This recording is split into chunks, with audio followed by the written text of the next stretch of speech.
Reggie, wait for that for the June. We got 1 minute. You know how you love to come in with story time. Story This might time this might not for be the that type of Appropriate. story. Nigga, we only have 1 minute, okay? So 60 seconds is probably less than that. Yeah, I mean, The names and the, you know what I mean, the places can be switched to protect the guilty. All right.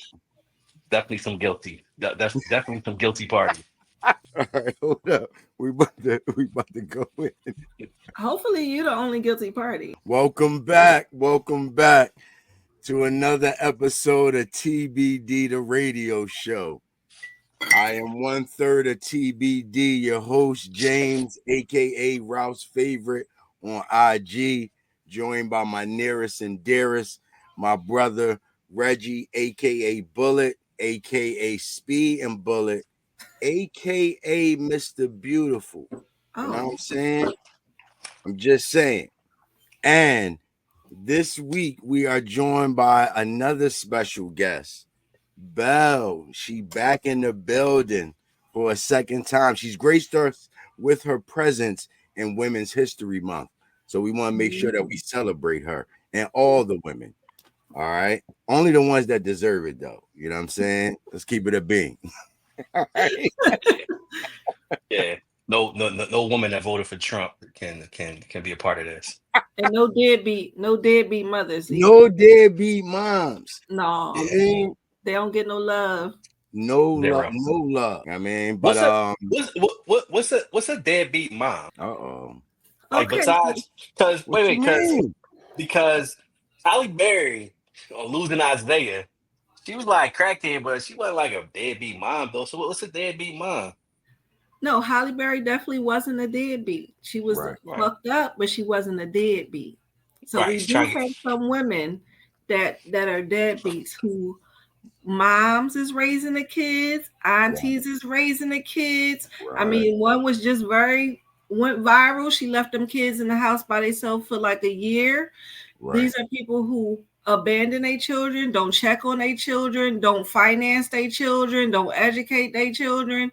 That is a deadbeat. Mom and dad, they do the same thing. Damn, Reggie, you started right away, right at Belle. She came right back with the, you know what I mean? Listen, I just wanted to hear her opinion on it. That was it. Do you think they exist? I think it's hard to it's hard to really kind of visualize what a deadbeat mother looks like, right?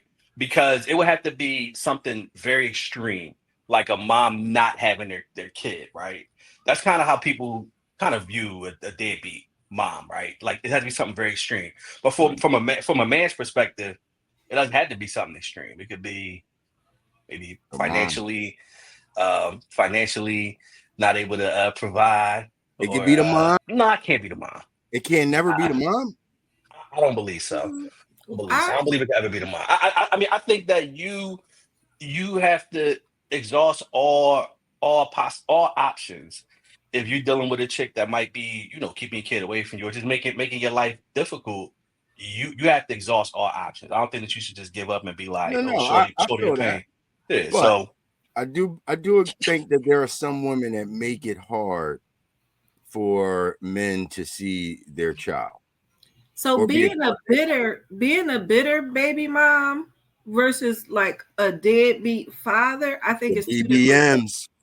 Okay, yeah, them bitter women will make it very hard, and a lot of men will give up. Right at times, depends. But some men, I mean, we're gonna just say how like Halle Berry never gave up on Isaiah. Some men not gonna give up on their kids. Some men who are already a foot or so out the door, it might be easier for them to do it. They might just wash their hands with it and be like, I see the kid when they 18. Not saying it's right, but if you got a bitter baby mom that's pushing you to that, it's different than you just being a deadbeat father. Okay. So how we feel about the child support system? What you mean? How we feel about it? I'll tell you how I feel about it, right?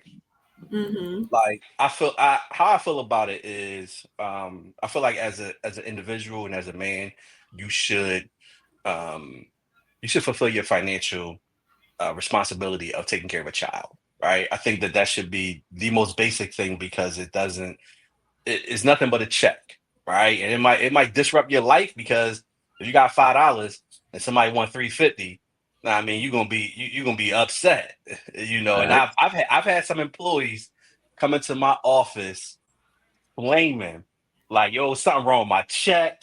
You ain't pay me. Like, what's this? What's this weird deduction? And I'm like, you in child support? Like, I had people had like $8 paychecks, like really like upset. Um and I can understand, that, especially like if it comes out, if it's for you comes out of the clear blue or you're just not aware. But how I feel about child support is really, I feel like if you're not willing to fulfill those responsibilities, then you should be made to fulfill them. Um, I'm not one of those people that's like, oh, you shouldn't put somebody in the system. I don't think you should put someone in the system as a punishment for how you feel Mhm. about them, or a punishment, for them not uh, doing what you feel as though they should do as a parent, right? Because we all have our different parenting philosophies. We all been raised different, so you may feel like Mhm. this person treats their child a certain kind of way. I don't think that the child support system should be used for punishment. However, if you just ain't paying, then I think you should exhaust all options. And women can't just go in somebody's pocket, right?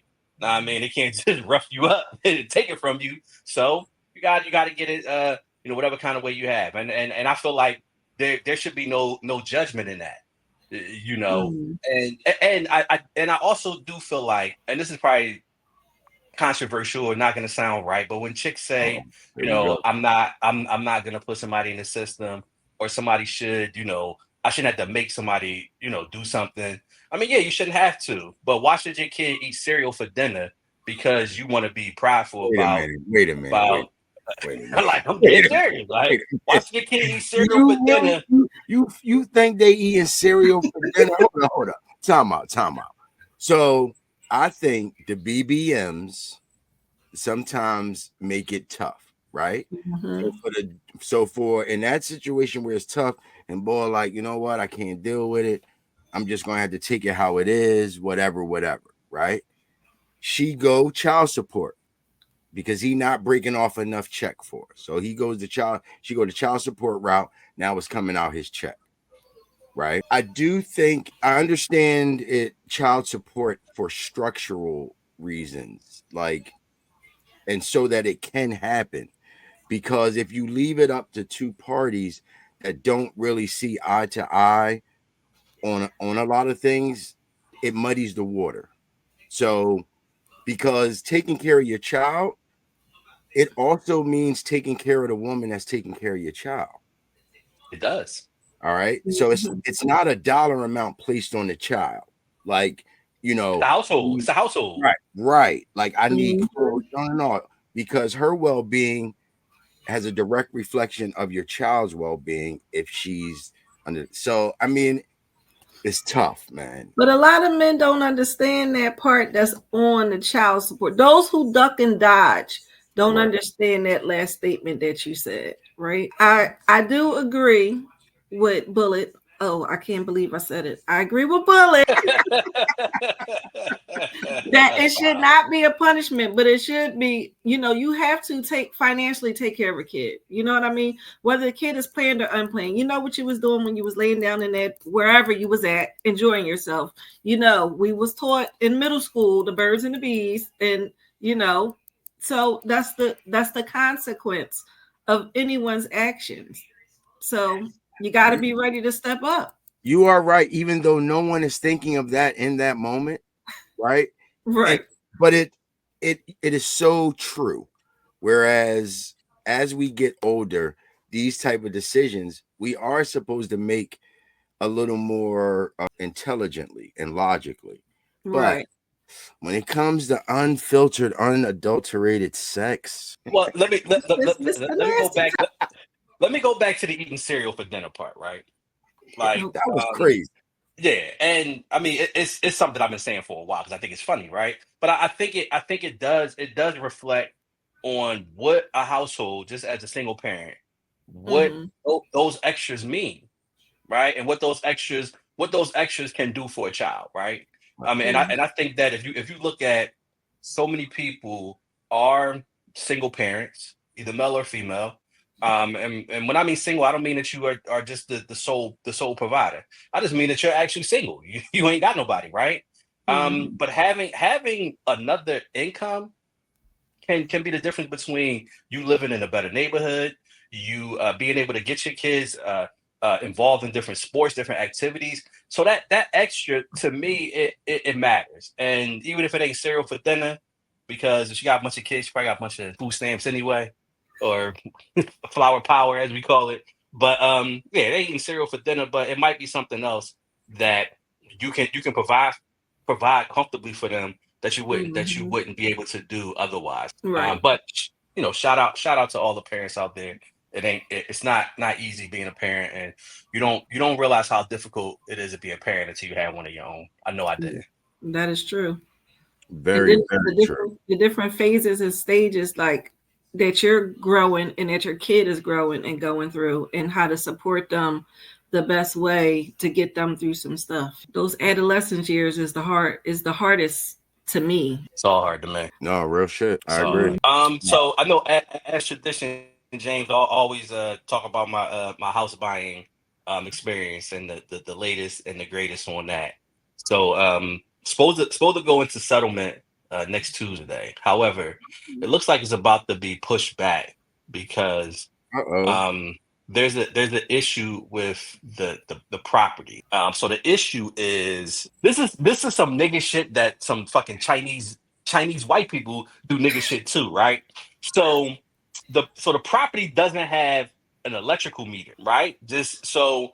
And my realtor said it's actually pretty common that when somebody is doing like a full rehab, that they don't have an electrical meter because they may have purchased the property and they just have not put the property in an individual's name because they're planning on selling it, right?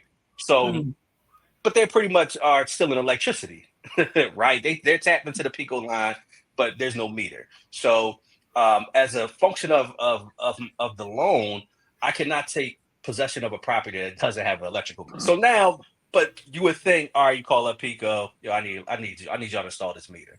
It is not that simple. No, they have to do an inspection. They have to do an inspection. They have to make sure that not just you were using electricity, but that no one else, was tapped into that line. So obviously you had to pay whatever the back electrical bill is, which probably is not that much. It's probably just what it took in order to run tools and stuff like that. Nobody's living in there, so it's not a large amount of money. Depends if it could, if it got electric heat also, that goes into it. Yeah, true. But yeah, so a person has to come out and do an inspection, and they gotta do all of this. And I will not be able to take possession of the property until this is completed. So one thing I will say is, and Ranice is rebellious. She's a property owner. She has multiple properties. She does it all. She's actually one of my one of the people that motivated me in order to get into real estate, not just owning a property, but actually into real estate. Ranice has been doing that for years. That's how I know about the inspection. Absolutely. So one thing that I've learned when you're dealing with like getting a loan, it is not the same as paying with cash. We always say cash is king, right? With cash, you do it, whatever, man. Like we don't need no inspection. But when it comes to getting a loan, you have to have everything in order. Like everything, like everything in order. You cannot have anything on your credit. You cannot have anything pending. They run your credit multiple times. They ran my credit this week, and I'm like, yeah, nothing. And they found something on my credit. It was like I used $20 on my Apple card to buy lunch. Like it's on there. They like I be paid. It's wow. Like it's wild. It really is. At the end of this process, I mean, my credit is already at 760. At the end of this process, I mean, my credit is pristine. Which is always good. Yeah, definitely. But that's the latest. I know that I've been having that date circled the 25th for a while, so it looks like that might be pushed back a little bit. But I'll let you guys know. Well, yeah, keep going. The good thing about electric is it doesn't run with the property like gas. Gas stays with the property. Those things have to be satisfied before you could close on it.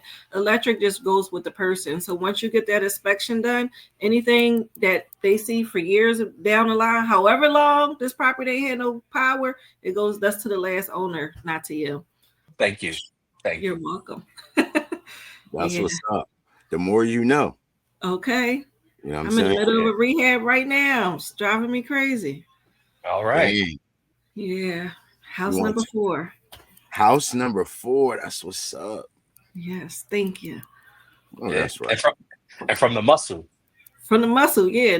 No loans. I just, And literally my muscle, because I moved stuff in there. You definitely did. Literally You definitely did. From the muscle. The team came through. Remember Shine hanging off the back of the U-Haul truck? Yeah, man. Anything for rebellious. I do anything for y'all too. Thank you. Oh, isn't that sweet? Isn't that sweet? I love to see it. That's right. It's our community. We gotta look out for each other. We all we got. They showing us every day. Facts. Real shit. Mm-hmm. You know what I mean? So I'm sorry. Go ahead, James. You got it. Go ahead. What you got, Reggie? I was just about to ask. How was you guys' week going so far? Belle, ladies first. Oh, so far so good. My mom came over today, got her hair done. That was always a blessing. She, you think my mouth crazy, I get it from her. She's out looking for bring your mom on this joint. Yeah. She told me she got out there looking for a man now, and I'm like, oh man, yeah. My mom. This is the crazy part. It's gonna be a little TMI, but she had a stroke in 2017, right? So it affects her right side. This woman has been exercising so she can lift up her leg. So she ready now. Belle, how old is your mom, yo? She's 66. She like, this leg. She like, look. I'm like, I don't want to see it. She like, all right, just dye my hair because I'm ready. I said, all right. Yo, listen, man. Hey, no, it don't matter, yo. I don't care how old, you know what I mean? You gotta do what you gotta do, right? Right, at least you can't make no babies and put nobody on child support now, No doubt. She's just gonna enjoy the art of practicing. Listen, that's great, yo. And more power to your mom, yo. You know what I'm saying? Shout out to her with the leg up. Okay, go ahead, girl. Put the leg up. You know what I mean? Yeah, but that was the highlight of my day today. I said she cracks me up. Reggie, how was your week? My week was pretty non-eventful. Like I said, I mean, this stuff with the house, just very petty stuff. This very it's got to be very meticulous. But then really like the anticipation of everything. This is a really big move for me and for my family. Really being the first person in my family to go through the whole process of getting a mortgage. My mom my mom and my grandparents bought houses, but they paid cash. Especially my grandparents, they had money. So to go through this process, but also to have my daughter, next to me for for this whole process. It's bringing her into understanding what some of the benefits are of being a homeowner or getting into real estate. So this is the ninth inning. This is the fourth quarter. It's looking good. It's definitely looking good. I mean, I'm excited. Major. And I have enough room, so you don't have to go to a hotel when you come here, Gene. I know that's right. Yeah. Okay. No doubt. And it'll be a Boston is very legal room too. Even better. Okay. Man. Listen, you already know. My week so far so good. Some ups and downs like with anything. My son, he's doing flag football again. Yo, man, his team ass, bro. Listen, so my son, he 10. He in the 12 and under. That's 12 to 9, right? Last year they won the chip. This is third year. The year before that they made it to the chip and lost. Now they had a different coach. You know what I'm saying? The coach was similar to me. This year, the coach is not. And this what makes me say they ass. And shout out to my son, right? My son want to be a quarterback also, right? He a lefty. And he got a little arm, right? But I told him he got to work on it.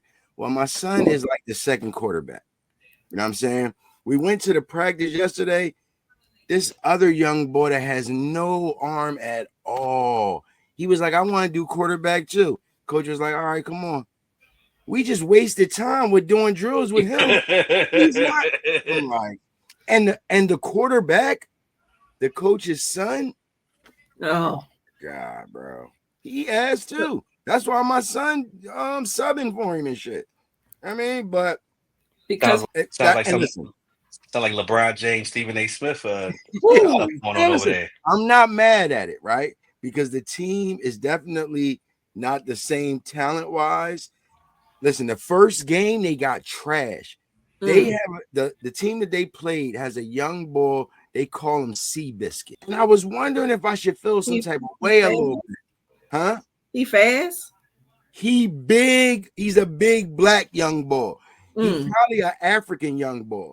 You know what I'm saying? For him to be as big as he is, to be playing in 12 and under, but they call him Seabiscuit, right? So we listening to him, yeah, Seabiscuit. And I'm looking and I'm like, and a young boy with it. They over there high-fiving, slapping each other, doing all those sporty joints and shit. I'm like, damn, my son's squad ass.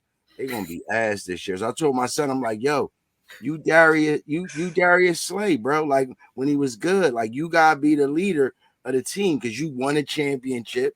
You know what it feel like. You know what I mean? You gotta be vocal. So now I see him talking to him like, yo, you get that boy. Problem is, and I'll end it here.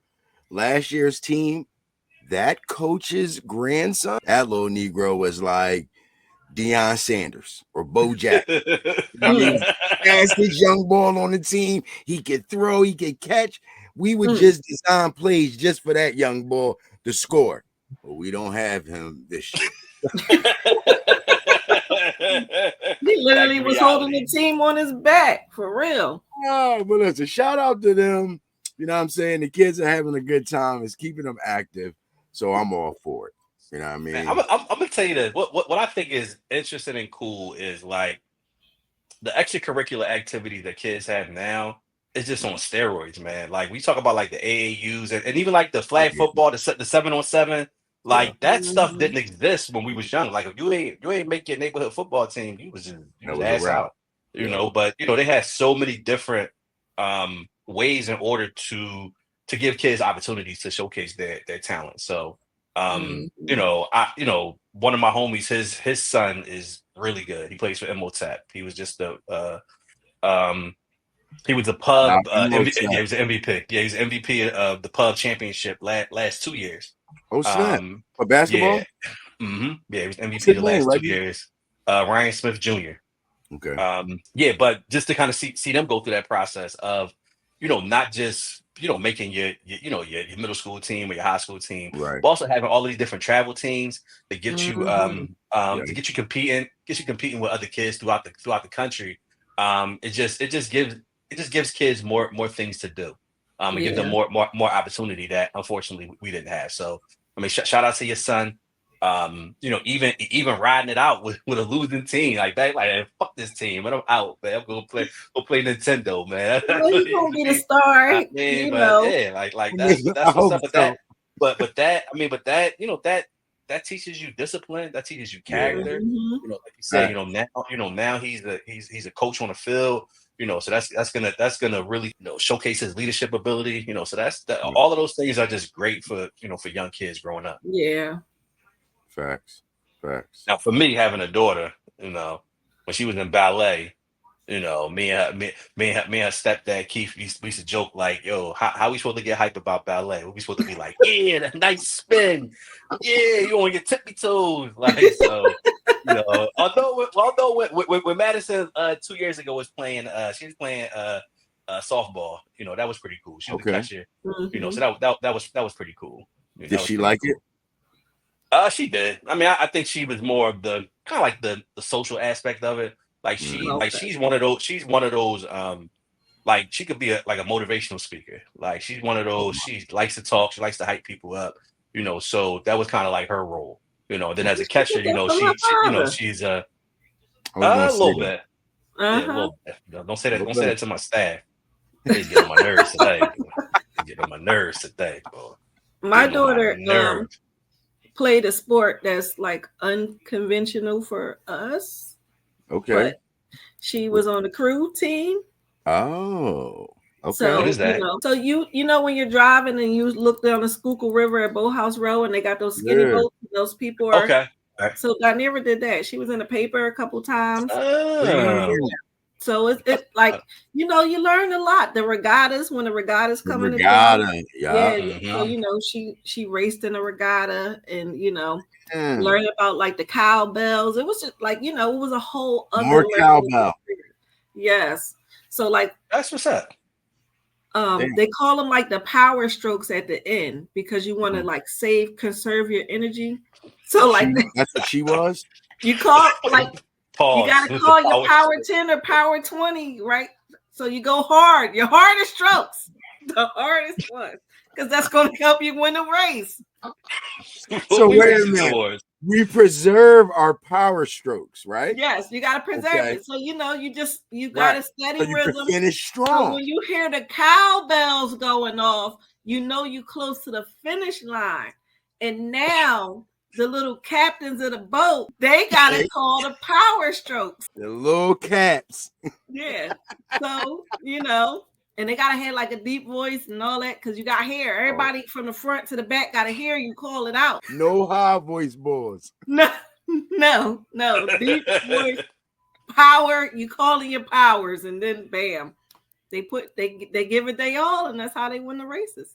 Damn, you didn't know nothing about that. Now you know. Listen, the more you know, the more you know. First of all, shout out to your daughter. I have one question. What made her decide crew? So I have been a mother that like tries to find different things for my child to do. So in Philadelphia, there's a recreation center called the Lloyd Hall. It's on Boathouse Row. It's a summer camp. It's free to anybody who live in Philadelphia, and they will teach your child how to do crew. So she went one summer and learned and fell in love with it.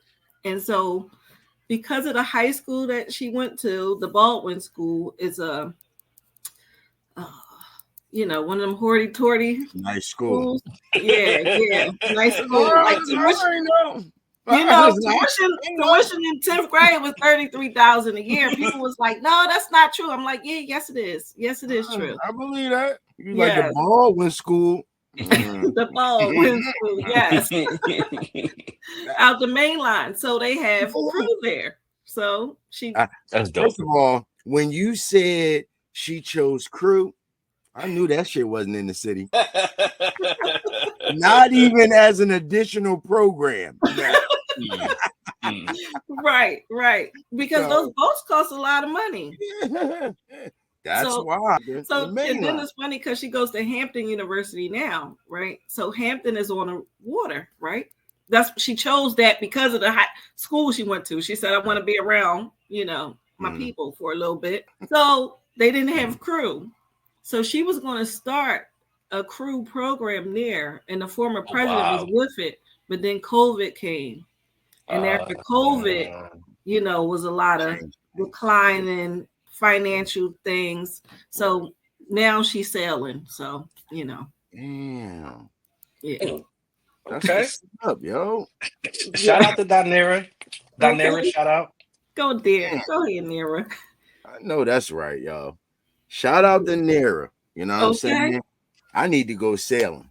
You know what I'm saying? We'll take you. That's what I'm about to say. She got to pull the yacht out real quick, and we gotta go on. You know what I mean? After Reggie get the crib and shit, we gonna get the boat. Get the boat. We celebrating. You know what I'm saying? Yeah. Yo, listen, this is real funny. One time, we sailing right to Jamaica. We sailing right to Jamaica. Okay. One time I checked by near a location and she's in the middle of the water. And I'm like, yo, so I call her because I'm like, what's going on? Like, where are you at? She's like, oh yeah, I'm on this yacht because it's a boat town. And you know, when spring come around, everybody just go to the harbor and they just be chilling on each other's boats and they just sailing down cruising. That's money. All right. Yeah, That's a different level of money, like, you know what I yeah, mean? that is a different level. Reggie gonna get it. I know. Yeah. He kind of there now. He just ain't on the yacht yet. Mr. 760. I always tell him. I know what side the money on. You know what I'm saying? Okay. That's why he's the treasurer. Okay. You know what I mean? He the man with the plan. Believe that. Okay. All right, so listen, let's get to some of these topics. You know what I'm saying? The first topic I do want to talk about is Jess Hilarious and Lauren. All right. Okay. Now, initially, this wasn't a topic, but I felt like we gotta talk about it. Like, it's, you know what I mean, it's fresh. This, you know, so we gotta talk about it. So for those that aren't familiar with the situation, Jess Hilarious, she did a live that kind of really sparked it. I mean, prior to that, Corey Holcomb, the comedian, they got a long-standing beef, and he was talking shit about her, saying how the girl Lauren LaRosa came in, took your spot, this, that, and the third. So a day or two ago, Jess did the live, and she kind of like addressed some of the comments about her spot being taken, how she felt about Lauren, and so on and so forth. And much to some people's surprise, she was very candid in speaking how she really felt, whether it be good, bad, or indifferent. For social media and the fans, she did it. She said she felt some type of way about her when she first came back. She said that she chose her to take her spot, or fill in for her rather, while she was on maternity leave. When she came back, she saw that Lauren was still there and kind of still a fixture there. And then her segment, Jess with the Mess, pretty much turned into Lauren's segment, where they called it Jess with the Mess, but Lauren basically did it. So, I mean, the live opened up a lot of eyes, and then it just confirmed some things that we probably already thought as human beings, how you would feel. And then they went on the air and aired it out a little bit more. So, you know, what do you guys think? Do you feel like Jess, she should have did that? Was she right? Was she wrong? What you think? I'll go first. So, first thing I thought about was Wally Pitt? kinda, but the very first thing I thought about was OPP. That's the first thing I thought about when I started to come on there and do my political perspective. Right? Oh, you mean OPP, opposing perspectives? I thought you Yes. were talking about other people's property. So No, bro. that's where my mind was. I'm like, naughty by nature. I would expect your mind to go there rebellious, but not this guy. It was his Not show, me, right? right. Former Of course. show, right? But I Proceed. thought about So I thought about coming onto a show and not being an original kind of member of a show and having kind of like your own segment, and then things kind of getting out of whack. So that's actually the very first thing that I thought about. Like, what if something like that happened? How would another co-host feel if somebody, just kind of like took their shine, whatever, right? That's the first thing I thought about. The second thing I thought about was, I don't know if it feels like to me, sometimes we don't think comedians have feelings.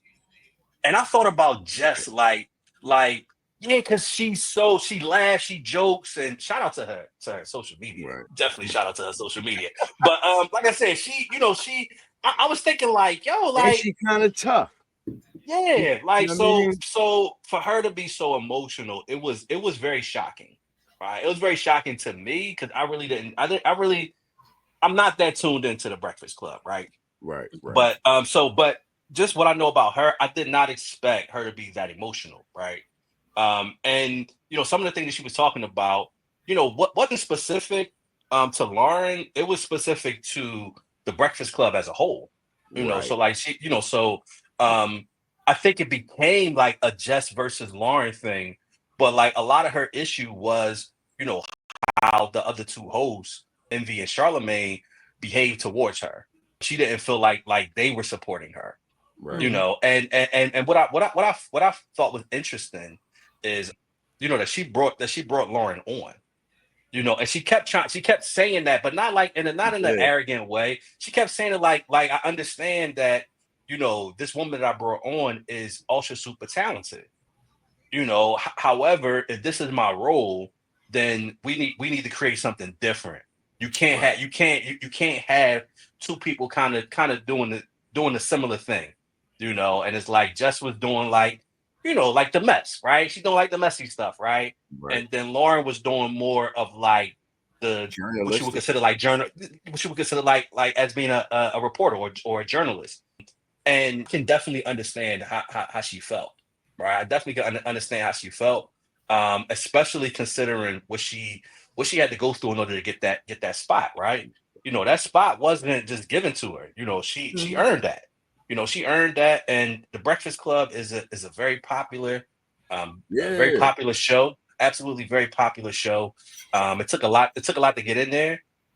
So for it to almost kind of feel like it's crumbling in front of you and somebody taking your shine, that to me means that you probably got fear that person is going to take your job, right? And So that's and I think that a lot of it was just that fear. can I just jump in, right? Do you think that this is the industry standard though for women? Is that we can't have two women on the same platform? They have to always pit the women against each other. It turns into a competition. Like, with female rappers, when there's one that's good, or, they might have fought for their spot first. It's never a kumbaya. It's always a competition. Belle, you bring up a great point, right? Because I had heard online somebody said, have you ever seen a female rapper sign another female rapper or build up another female rapper? Like, think about all the best female MCs. Do they got another female rapper that they sign themselves or that they build up? No, they might get a cosign, but I mean, as you were saying, I'm thinking about shows that have more than one female, right? It is not many, right? So I see it, like pitting women against each other, having y'all go at each other. It makes for good content. Exactly. And this is why it is going, like, what social media is eating it up. Yeah, definitely. Well, now, Belle, what's your stance on it? I feel like, because we're gonna get messy after this. I feel like Jess with the mess does have some valid points, but I also think that because of her persona, and she does give off mean girl. She give off mean girl. So it's like, this is why so many people are shocked, because you have emotion behind this mean girl facade, where most mean girls inside is a Twinkie feeling anyway. It's just like, right. They had to put this up, right? And her pulling Lauren in because she, Lauren, she knows her. She was a producer, right? So her behind the scenes. So now you brought her to the forefront. Doesn't really mean like I brought you here temporarily. I didn't mean for you to steal my shine or take my spot. But because you give off your persona, maybe the viewers were looking for a little something else. So when Lauren came in, it was like, oh, we could have this without it being like that. It's like a breath of fresh air. Not saying that your content isn't needed, but when you're talking about entertainment again, did those views go up? Did the engagement go up? And once those things happen, this is why she's still here. You know what I mean? But they probably should have sat down at the table and had a meeting and said, going forward, both of y'all are going to be here. This is how things are going to go. And, just stepping back in thinking like, oh, I'm back. See you to the little one. It's like, no, she ain't going nowhere. Yeah. All right, well, listen. let me just say, piggybacking off of what Bell said, the last thing you said, I definitely agree with Jess on that point where it wasn't clear how we moving forward. It's still a Mm-hmm. lot of ambiguity, right? Mm-hmm. I also definitely agree with they probably should have had a meeting about this. Like it Mm-hmm. probably should have been a meeting before Jess went live. All right, But but okay. Jess said that because when I watched the interview, she said that they met about this. Well, You that's what know, Envy said. And remember, Envy said, "Listen, I came to you and told you if you feel some type of way, or da da da da da." I feel like Jess kind of she a little bit immature in this situation. All right, let's keep it all the way a being. Yes. Now, Mm-hmm. I'm not a woman, so I'm gonna tread very lightly here when I say this. I've heard them talk about postpartum Mm-hmm. when Jess came back. All right. Now you look at the situation. Soon as Jess got hired, I think she might have filmed a few, and then she went right out. All right. So now we don't got you. You put the other girl in spot. Lauren actually better than Jess. All right. Like not better, not I'm not just saying like a better talent, because obviously Jess is talented. She's a Right. comedian. She is funny. She is entertaining. That Jess with the mess she was doing on IG is much better than what she's doing on the show. But you know what I mean? That's neither here nor Right. there. But Lauren fits the culture at Breakfast Club. Mm. And I realized that the moment that I said when it was the Gary Owens episode, and I'm like, I don't really like this Joan. Like she going at people, she kind of drawing. Then I realized like, oh, like that's her stick. And that Mm-hmm. shit work. Cause Charlemagne go at people too, but it's Yes. Charlemagne. Now you got a young John that's going at people. She do her research. She throwing things at people that they not even ready for. Or like, damn, how you know that?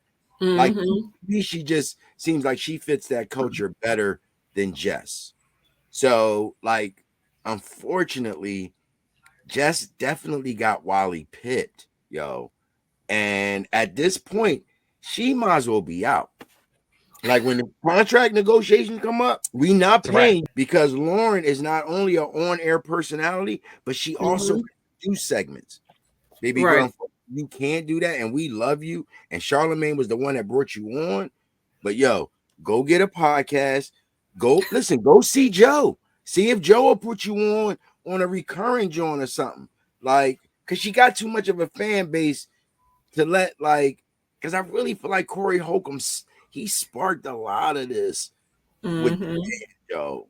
Like Mm-hmm. Yeah. he pointed it out early, and I guess a lot of us wasn't really thinking about it. We didn't even realize it was like we just was like, all right, you know what I mean? It wasn't till she came back and it started clashing. Yeah, And you know what I looked at, you telling somebody to hush up and to be quiet and all that stuff. It's like, yeah, I oh, wasn't invested in Breakfast Club enough. Like Reggie, I'm probably a little more than Reggie because there are some I'll go and watch, but mm-hmm. I didn't know that it was that type shit going on. And then she was like, "Listen, my mom don't even tell me to hush." Well, Right. you should have said that. I thought they might was going to go to blows a little. I, it kind of Yeah, was giving that. listen, they said maybe I think it was yesterday's show that Lauren and Charlemagne was on the elevator and saw Jess walking up. They hit the button. They hit Lauren the was like, button. I ain't know how you was coming. You know, Right. I mean, like I didn't know what you was on. And hit the button, man. Yeah. I mean, The I'm next gonna one. say, yeah, I'm gonna say I just it always pains me when people can't get along. There's a space and role for everybody. Mm-hmm. But when you do feel like you're being replaced, I mean that can definitely trigger you emotionally. I think if you have enough confidence in yourself, enough confidence in your brand, then you won't feel as though you're being replaced. You may have to step your game up, or you may have to change some things. But if you don't really have that much confidence in in your position, and because she hasn't had that position for a long time, it's probably she hasn't like developed that confidence. Like this right, show will not be the same without me, and the show will move on without her. Definitely. And she understands that, and that that, so she's thinking from that perspective, and that just makes it kind of sad. I think this may be one of her first more humbling experience in a long time. Yeah. Because I know in the beginning, like when you hungry, you going after it. I know she's been humbled plenty of times, right? That's just the nature of the business. But when you are established, and now in your mind you're established, and you come back to be humbled, it's hard. And that's just a regular person beyond the postpartum, beyond the hormone fluctuation. You know what I mean? And you add all that on, she probably felt attacked and betrayed and everything else. But as an adult, it's a certain way that you just have to handle that. And I don't think she's handling that handle right. You know what I mean? No, I mean, but she is being consistent with what we see in the world today. Everybody go to social media. Yes. Everybody go to social media to put their gripes out there. That's just a part of it. You already know how I feel about that, man. It's just a part of the culture. For being transparent, because honestly, it didn't surprise me that she was emotional, because I've seen her like that on the show before. You know what I mean? You could tell that Jess puts on, like Belle said, like she put on that hard exterior, probably because she is a little woman, right? And she probably had to be tough, extra tough, dealing in a male dominated industry, and for what she wanted, you had to get tough skin. And also, to Belle's point, when you tough like that, most times you soft as shit inside, right? And so those things affect you. And I mean, I was just surprised she just came out and was like, yeah, I wasn't feeling her at first. I thought that was the realest shit she could say, because I know you wasn't feeling her. The girl is sharp, right? I mean, I don't care. Listen, here's some transparency for you. When we decided to do this podcast, I knew that Reggie and Brandon would be perfect to do it with, right? They both intelligent individuals. Doing it, I said to myself, like, you know what I'm saying? They teach me things. They help me sharpen my skills. Right. You know what I mean?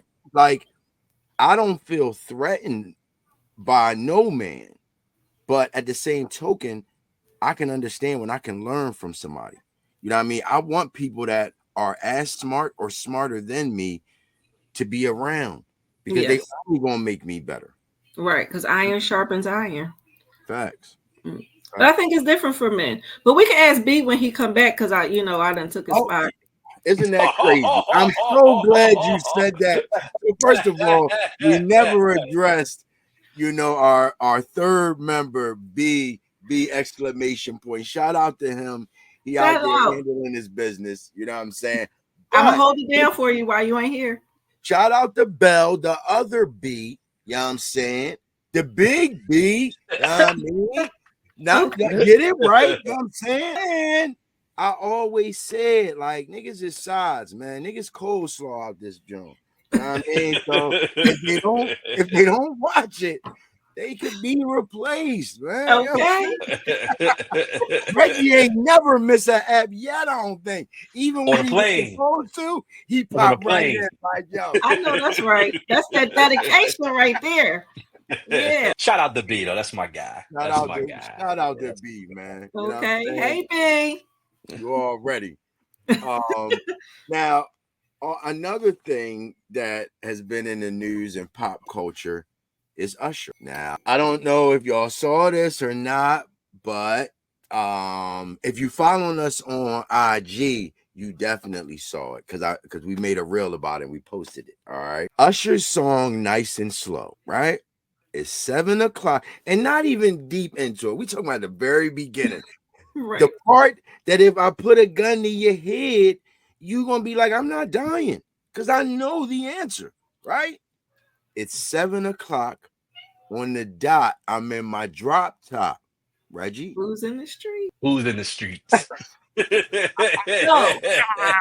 Did you sing it like that 20 years ago? Hell no. Exactly. Nah, hell no. We've been cruising all this time.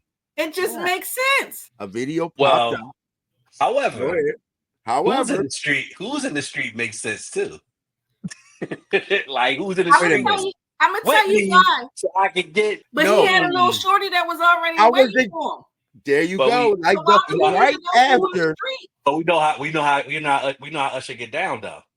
Well, yeah, we do.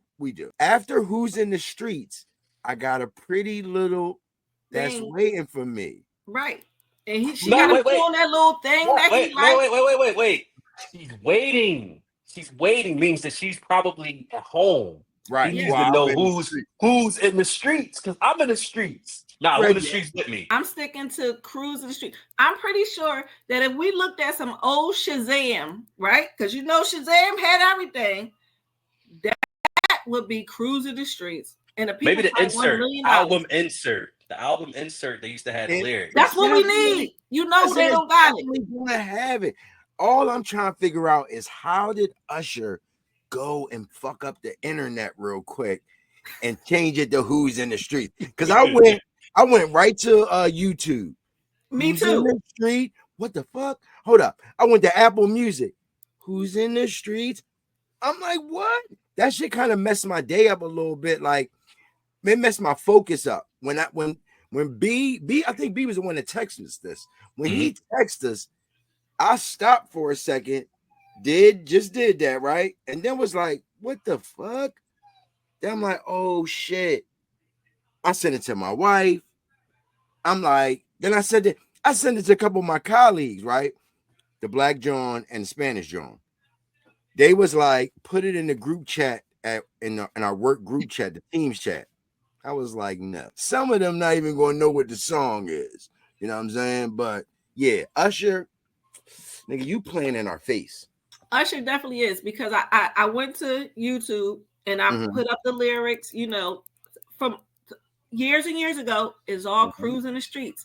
Then I listened to it with my eyes closed, and I'm like, it could be either one. It really can, because it sounds like he's saying cruising and who's in. So it's like, come on, Usher. I think it's a ploy. You know, the Vegas tour is over. His you know, Lil Jon might ain't got a herpes flare up. That's fucked up. That's horrible, man. I'm sorry. That's horrible, man. That's probably when he got it, because he wanted to know who was in the street. Instead of going to the John that was waiting for him, he wanted to know who's in the street. You did a detour. Now you got the John. Right. You got Braille. You got the Braille John. Damn. The Braille John crazy. Braille John is crazy. Crazy. I'm just saying. You should just go cruising to Shorty house. What I will say is this is what I will say about this whole situation. It definitely brought me back to what our musical kind of roots are. I mean, especially our age. Like, lyrics meant something to us.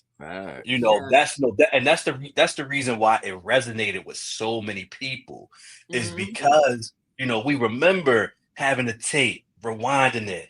We remember even burning music on CDs. Like, we remember all of this stuff. We remember trying to figure out what Bone Thugs and Harmony was saying. We remember that. Writing it down.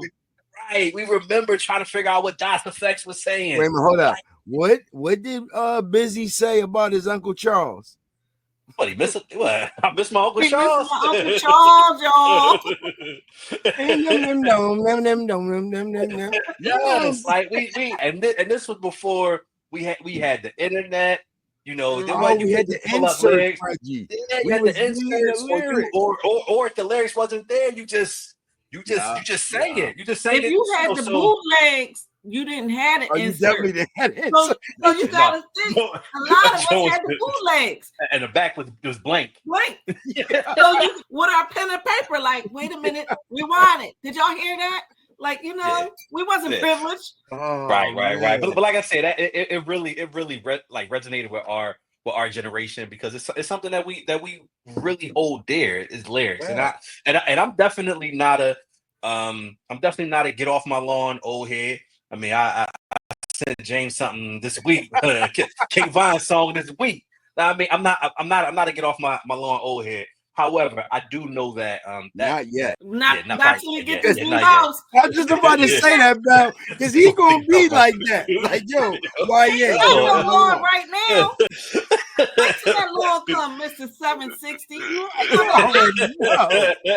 He's gonna be looking out there, people walking their dog. Did you pick that up? Thank For you. real. Yeah. But no, I just think that's pretty cool. Like I said, that it really resonated. And unfortunately, this generation, they ain't got lyrics. Nah, man, they ain't mumbling. I don't know what the hell they saying. I feel like when I say that, it's like my mom. You know that it is. It's an old moment. It is. Yes, It is. my mom used to be like, I say that to James this week. Listen, that's about to be the new segment, yo. Like the old head moment. You know what I mean? Okay. What was your old head moment? We're gonna get later in the show. I definitely am gonna ask each one of you, at what point did you realize you was a unk, and Belle, in your case, an auntie? You know what I mean? All right, but before we go there, because we were talking about music and how it resonates with our generation or whatever like that. This is a crazy segue. But staying in music, right? Bobby fucking Womack, yo. That nigga was probably one of the most scandalous ass niggas. All right? Now, yes. Real quick. And y'all laughing because y'all know the story of Bobby Womack and Sam Cooke. God rest both of their souls, right? Bobby Womack was a guitar player. Was that what it was? He was a guitar player in the band. Sam Cooke band, Sam right? Cooke's band, yep. Right. Bobby Womack, when he was beating her cheeks while Sam Cooke was alive, or was it after Sam Cooke died? You see that? Okay. I ain't know how to do that. Fireworks going on back there. Beating the cheeks, man. Yo, that was crazy. Fireworks, crazy. Well, needless to say, after Sam Cooke passed away, Bobby Womack married Sam Cooke's wife. Went to Sam Cooke's funeral and Sam Cooke's suit. All right.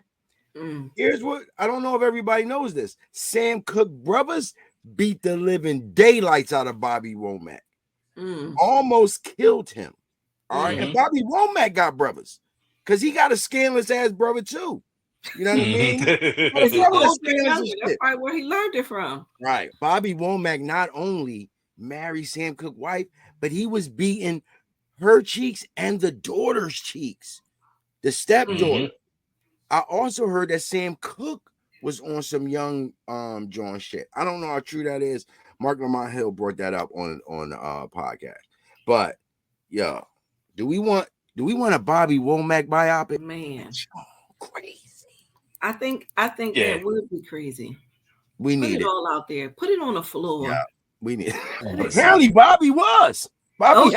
He was putting it all on the floor. Okay. Yo, hold up. Here's something crazy, right? I went down a little bit of the Twitter rabbit hole, right, with this. All right. So, because somebody said, do we need a Marvin Gaye biopic? And the first comment was like, no, because he was a monster. Like, what? So I got to look to see what. So, Marvin Gaye had a troubled childhood with his father. His father was very, very physically abusive on Marvin early on. And somebody said either it was Marvin or his father was a serial killer killing young prostitutes. I saw this blind item, John, that I read. This was back in the 50s. And I think they were talking about Marvin, but I actually think it could have also been Sam Cooke because of some other shit I heard. But they were saying around the 50s, there was like several killings of young girls and where they both lived at, right? And it stopped when they found out it was an A-list because a couple girls got away and they said who it was. The cops wasn't trying to arrest them. It was an A-list singer. So it had stopped for a second and then it started again. And I was like, damn, yo, like the biopic I need, with all that being said, is Barry Gordy. Is he still alive? I don't think so. No? I don't think so. Let me see. I don't remember if hold up. Google it, Reggie. That's right. Use your Googles. I'm on it right now. I wonder if he's still alive. Oh no, he's still Lord. He's still alive, right? Who's ever close to Barry, get all the tapes because he has a story. Oh my god! I want the unauthorized story, and I want his joint. Listen, man, and you know what's funny? I mean, it brings back. Well, it gets us to a topic that that's later on down the list, is just separating the art from the artist. Talk about it, Reggie. Bring it right up. It's hard not to.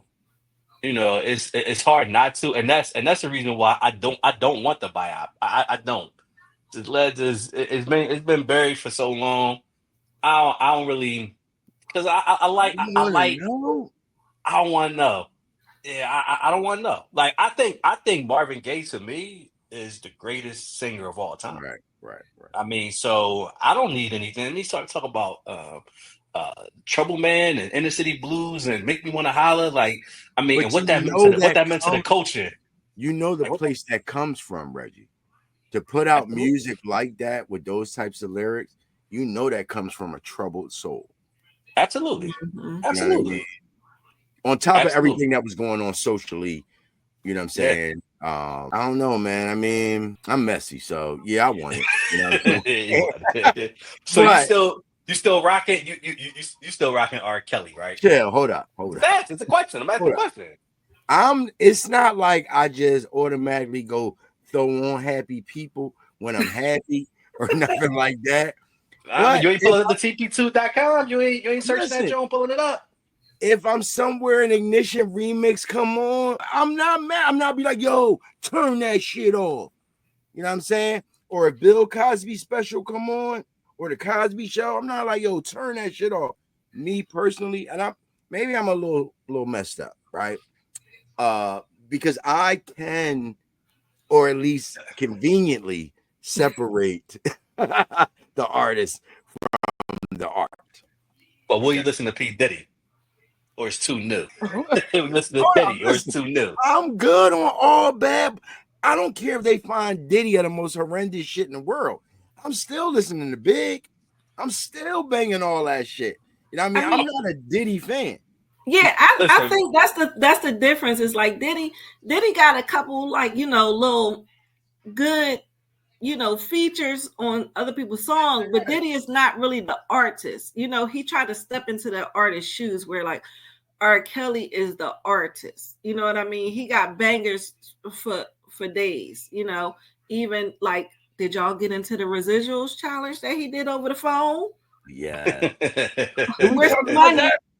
Where's his no, money? we ain't talk about it. Yeah, we ain't talk about it. Hold up. You know where his money at.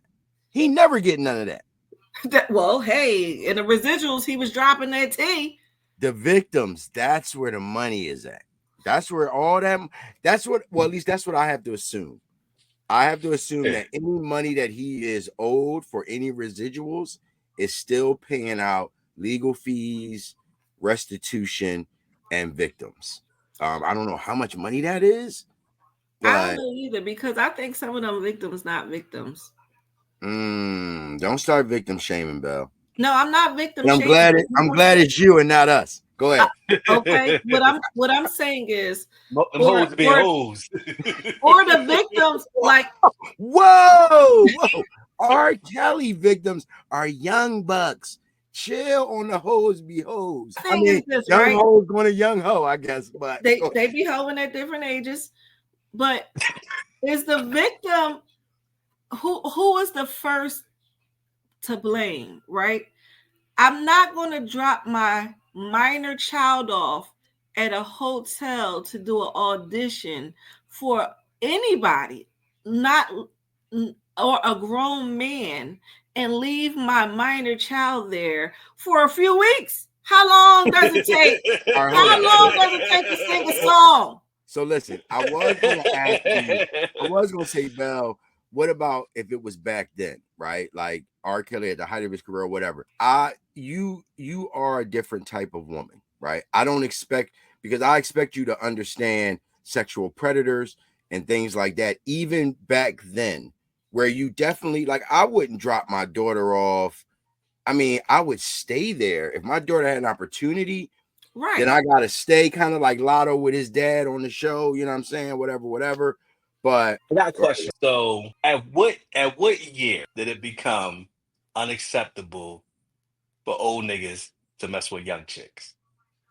under 18, you mean? No. I'm talking about No, the year in the calendar. Like because no, the no, no. shit I was know when I because the when I graduated in '97 and that shit was prevalent then. I listen. It's When did It's it become? When did it always become? been. Right. When did it become? When did it? What year did it become? Let's pull this back. Let's pull this curtain back. It was before me too. I'm trying to think. It had to be like some type of case with a young Was, girl. was it R. Kelly? Did he put No, a major spotlight on it? I think R. Because Kelly his might sex did, tape and the but see, chick. well, I mean, we hold up. We knew when we found and out that he married Aaliyah that nigga facts. was. You know what I'm saying? Like we knew when we found out that they were married. That was crazy. Yes, Mhm. Okay, and we all thought it was crazy, and but age it ain't nothing wasn't but a number. Had a whole different meaning. exactly. And Speak more then on that. we also knew, let's say around maybe this 98, 99, when the video came out where he had the John peeing on the paper. Well, at that So point, so back to my original question, right? Back to my original question. at what point? I was born in '79, so it was cool with my mom and dad. I'm just saying. I mean, my mom and dad is 7 years apart, and they ain't Well, meeting their hold 20s. up. That's That's all I'm saying. different, Reggie. No, wait.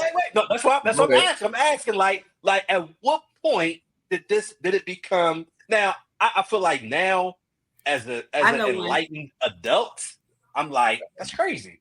And Yeah, I always thought it was crazy, right? I always thought it was crazy. However, it was an acceptable activity, right? It was an acceptable activity. We might have looked at it like we was crazy, especially like even B gave the example of one of his first high school whatever. Somebody in their 20s was taking it down, and he felt some kind of way about yeah, it, yep, right? yep. So at what point? Because it was, I mean, the '80s, I mean, '90s, because even R. Kelly in '93, Aaliyah, it ain't ruining. no, No, I We think it knew about it, became but we ain't look too sideways. You might have been like, man, what the fuck was up with that? But we bro. I wasn't think Yeah, like, I oh, think go that ahead. it became a thing when the person won the first lawsuit. And that's what we have to look at. When it uh, became monetary value attached to it, that's when it became a Ooh, outrage, ooh, right? ooh, ooh, that's interesting. no, Right, she because it's so true. right. So Because now the outrage is monetized now, and Well, now you can get something for it. right. Because look at Ooh, Elvis. Let's talk. Elvis' wife oh was a yeah, yeah, minor. right, right, yeah, He was 14 when he right. married her. There was There no are outrage then. there are a lot of cases of older men marrying and dating younger women. Carl Malone is a perfect example of that, right? I don't think it's well, no, it was accepted probably 70s and back. All right. I think it started to change in the 80s because of kidnappings and the high rate of children being kidnapped and things like that. I think it might have started to change a little bit going into the 90s with us in high school. We saw it. We talked about this. We saw the old heads coming up to the school, you know what I mean, for the young Johns. And in some cases, some of our families has an uncle or a cousin that, Mhm. you know what I mean, was a little too handsy with the young Johns. Some of us know dudes that prefer young Johns. We always Mhm. felt like those because they couldn't deal with people their own age. It's easier to get somebody that's younger. You can manipulate them or whatever like that. Right. Um, but to Reggie's point, I think, like Bell said, probably once it became monetized and in the public eye, you know what I mean, almost like a cry of rape. Once that accusation, you was able to monetize that, all bets are off at this point. it Right. starts to spiral. That's a Mhm. very interesting take on that. I never thought of that. Yeah. I Because didn't I guess in the hood is no. I mean, you might want to call the law on somebody, but in the hood, you ain't suing. Right. So what you gonna do besides, I don't know, whoop his ass, I guess, or Right. ground her? Because if you But look up you can, statutory rape, the age limit has always been there. It's always been there, and that law has always been broken. But Facts. right, but it's who got the money that you could benefit. Real well, talk. you ask R. Kelly, he gonna say, "What state we in?" That's Lord have Massachusetts. mercy. Damn, Massachusetts is Ario. 15. Illinois is 17. What state? How young? Listen, Robert Kelly let me down. The R, on the other hand, I mean, he coming I with think another I'm gonna album too. stand firm. Them parents let their kids down first. So I you do so do you agree. think that they did it? Do you think they did it because they knew they could potentially get money from it? Some of them, yes. So yes, but I don't think that they were thinking about legally suing. I think that they was pimping Right. their kids out and Yeah. thinking that they was going to get put on and get a contract and get a check off of that. I think that's the entertainment money route they was going. I don't think they was going judicial. But it wasn't until later where the judicial, like I said, wherever it started being monetized, that's why the Me Too movement took off the way it did. You know what I mean? You have these people, look at Puffy. You went, now we're talking, I'm not talking about any, well, yeah, maybe some of the minors. If you snuck into a Puffy party, right, as a minor and saw what was going down and didn't try to get your ass up out of there and partake, then I think like that burden is on you because you chose to stay. You probably didn't think it was going to go all the way left, but you know, some things you consented to, and now you want to be paid for what you consented to. So you're talking about putting some of the responsibility on the person themselves. Yes, they Yeah. it's called a mitigating factor, and it's like, what did you do? You know, Yes. So I mean, I think legally the law is never going to say that a child has the capacity to consent, right? They're never going right, to say that. right. However, I do think that there are mitigating circumstances. I Mm-hmm. mean, I think that, and I don't know about the '90s, definitely not the '90s, right? But I know now, you walk through a mall, you don't have no idea how old any of these women are. You don't. I mean, you don't, and we ain't talking about like, all right, I get your number, we talk and we chat for Right. a couple of weeks, this and that. Then you should be able to decipher around about age of a person, right? You have a Right. general conversation. I'm going to Mm-hmm. work. Where you going? I'm going to science class. It's a whole different Right. conversation. But at a party, at the mall, you couldn't guess how old a woman is. I mean, you couldn't guess you could guess wrong for a 40-year-old thinking that she's 20. Like we like seriously, like especially black people. Like black don't crack. Like Right. I'm sure, and I'm not aging you rebellious, but I'm sure people have no idea how old you are. No No, idea how old you are. You they get don't. the spectrum. You get the spectrum. Men are a little different. We all gray. We know we at a certain age, right? Now I You mean, know, but this is women, the reason why I kind of let this grow in a little bit because you know, like without this, you tired of the 20-year-olds. right? Like I'm not your age. I'm Like, not. don't get it fucked up. Right. Right. Exactly. So I mean that could be considered a mitigating factor, right? You're in a party and everybody in this party is supposed to be over 21. How you get in here? Right. Right. I mean, however, like I said, the law doesn't necessarily look at that. Mm-hmm. Law doesn't necessarily look at that. So I mean it's I mean some people say we living in a rape culture where the things that were acceptable years ago You are damn now right. SA, are just now everything's an SA. They called them Everything's an SA. trains back in the day. Yeah, I it's rape mean, now.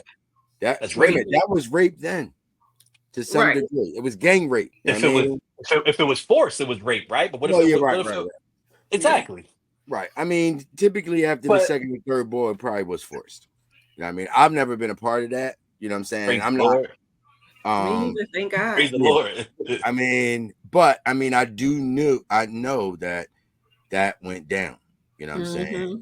Like, but listen, staying on the topic of parenting, right? One of the topics is about parental discipline. All right. And I don't know what made me think about beating my kid's ass. It must have been some shit my son probably did that made me say to myself, this little nigga might need his ass beat. You know what I'm saying? Like, it might not just be a punishment. I might need to physically beat his ass. Now, when I say that, I don't mean like I remember when I was younger, I had some friends that Squabble up. fathers would physically beat them up, like put their hands up and beat them up. I wasn't raised in that manner, right? So I wouldn't raise my son. I would never, because I know I could hurt him.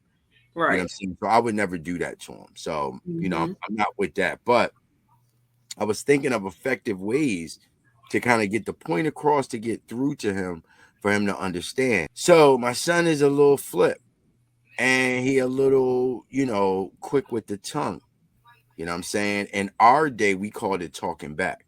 And he's not necessarily talking back being smart, but in cases where his mom might say something to him or my mom might say something to him, he got a question or whatever like that. When we were younger, we get a smack across the face because we talking back. We ain't questioning shit. You know what I'm saying? And my mom's still old school, you know, and in some cases, my wife, you know, she also feels like, you know, he's saying a little bit too much and like she'll get at him. And you know, I took his tablet, can't play the PlayStation, things like that. I have conversations with him and he listens, but it's like, you know what I mean? He's still, you know, with his mouth and shit. Shout out to his dad, because I'm sure that's where he gets it from. Listen, I get it. But little nigga, you got to understand you 10 years old. So if you're not being asked a question, don't say nothing. Instead of me saying speak when spoken to, let me lay it out for you in specific terms, right? So I posed a question to y'all. First question is how do you discipline your children? And how has it changed from when you were young? So I think like I kind of instill some of the things that when I was young onto my daughter. And there was a time where, you know, she wasn't getting at it. She didn't understand, like, you don't talk back to your elders. And she was like, well, why do I have to respect them if they don't respect me? And at the end of the day, it's like, you're the child, right? They've been here longer. They've earned their respect. They put in the work. They're the adults. But I think that it starts from when I can remember being put out the room because the adults were talking, adults having conversation. So we weren't allowed to sit around and listen to adult conversation. Whereas though now most people just talk freely in front of their kids about anything. They could be on the phone with their girlfriend, whatever. I was put out the room. I wasn't allowed to hear those things. Now, me being me, I was an eavesdropper. I ain't gonna lie, I was at the top of the steps, like with my head down, listening, because now I was intrigued. I wanted to know, but it was so ingrained into me that I knew not to question, because now if I question, it's like, well, how did you hear that? So now I'm in trouble, and I didn't want to get in trouble. So, what you think, Bullet? Yeah. So, first part of the question, I was not parented. I was parented rough. My mom fucked you up, right? And my mom is a half of 4 feet tall, bony light skinned lady, and she'll whoop your ass. You talking about to put your hands up? My mom was fucking you up, right? Right. My mom, she was one of those, right? And I'm assuming that that's how my mom was parented, right? I think you to some degree you parent how you were parented, Right. and you know it was effective for me. Like it was effective, you know, because my mom whooped my sister ass, and I'm like, I don't want none of that, Right. right? So it was effective to me because you know I'm the middle child, so I'm getting everything. So nah, I don't want that. Nah, I don't want none of that, right? So it was effective. However, I don't think that it helped my sister in her kind of development as a child and into adult and into adulthood. And you know, my sister, you know, she was an angry child. She's an angry child, an angry teenager, an angry adult. And I don't think that that helped. You know, and I think that how you know how you're parented that equals how you present to the world. So if conflict in the household means that it becomes physical, then conflict outside the household becomes physical. Right. And that is something that, like I said, me and my sister, we're a year and a half apart, but we are night and day. We lived in the same household, but our experiences were just different. So I mean, I think like I said, I think to some degree you parent how you were parented. But with me having a daughter, I was it's going been to ask you. it's right. It's been enlightening in how I have to present to her. And it's such a contrast between me as the man, the father, and her mom as the mother. Right. Because it's a different dynamic. So Madison's mom shy. She'll say stuff to me like, yeah, Madison be popping off this and that. I'm like, she don't have to pop off with me. She lived with me for 3 years. Different with that. She never popped. Like, yo, do that. I'm doing it. Right. Might have to tell her twice, but she's gonna do it. Right. She ain't popping off. Right. So I had to understand that there's just a different dynamic, between being male and female.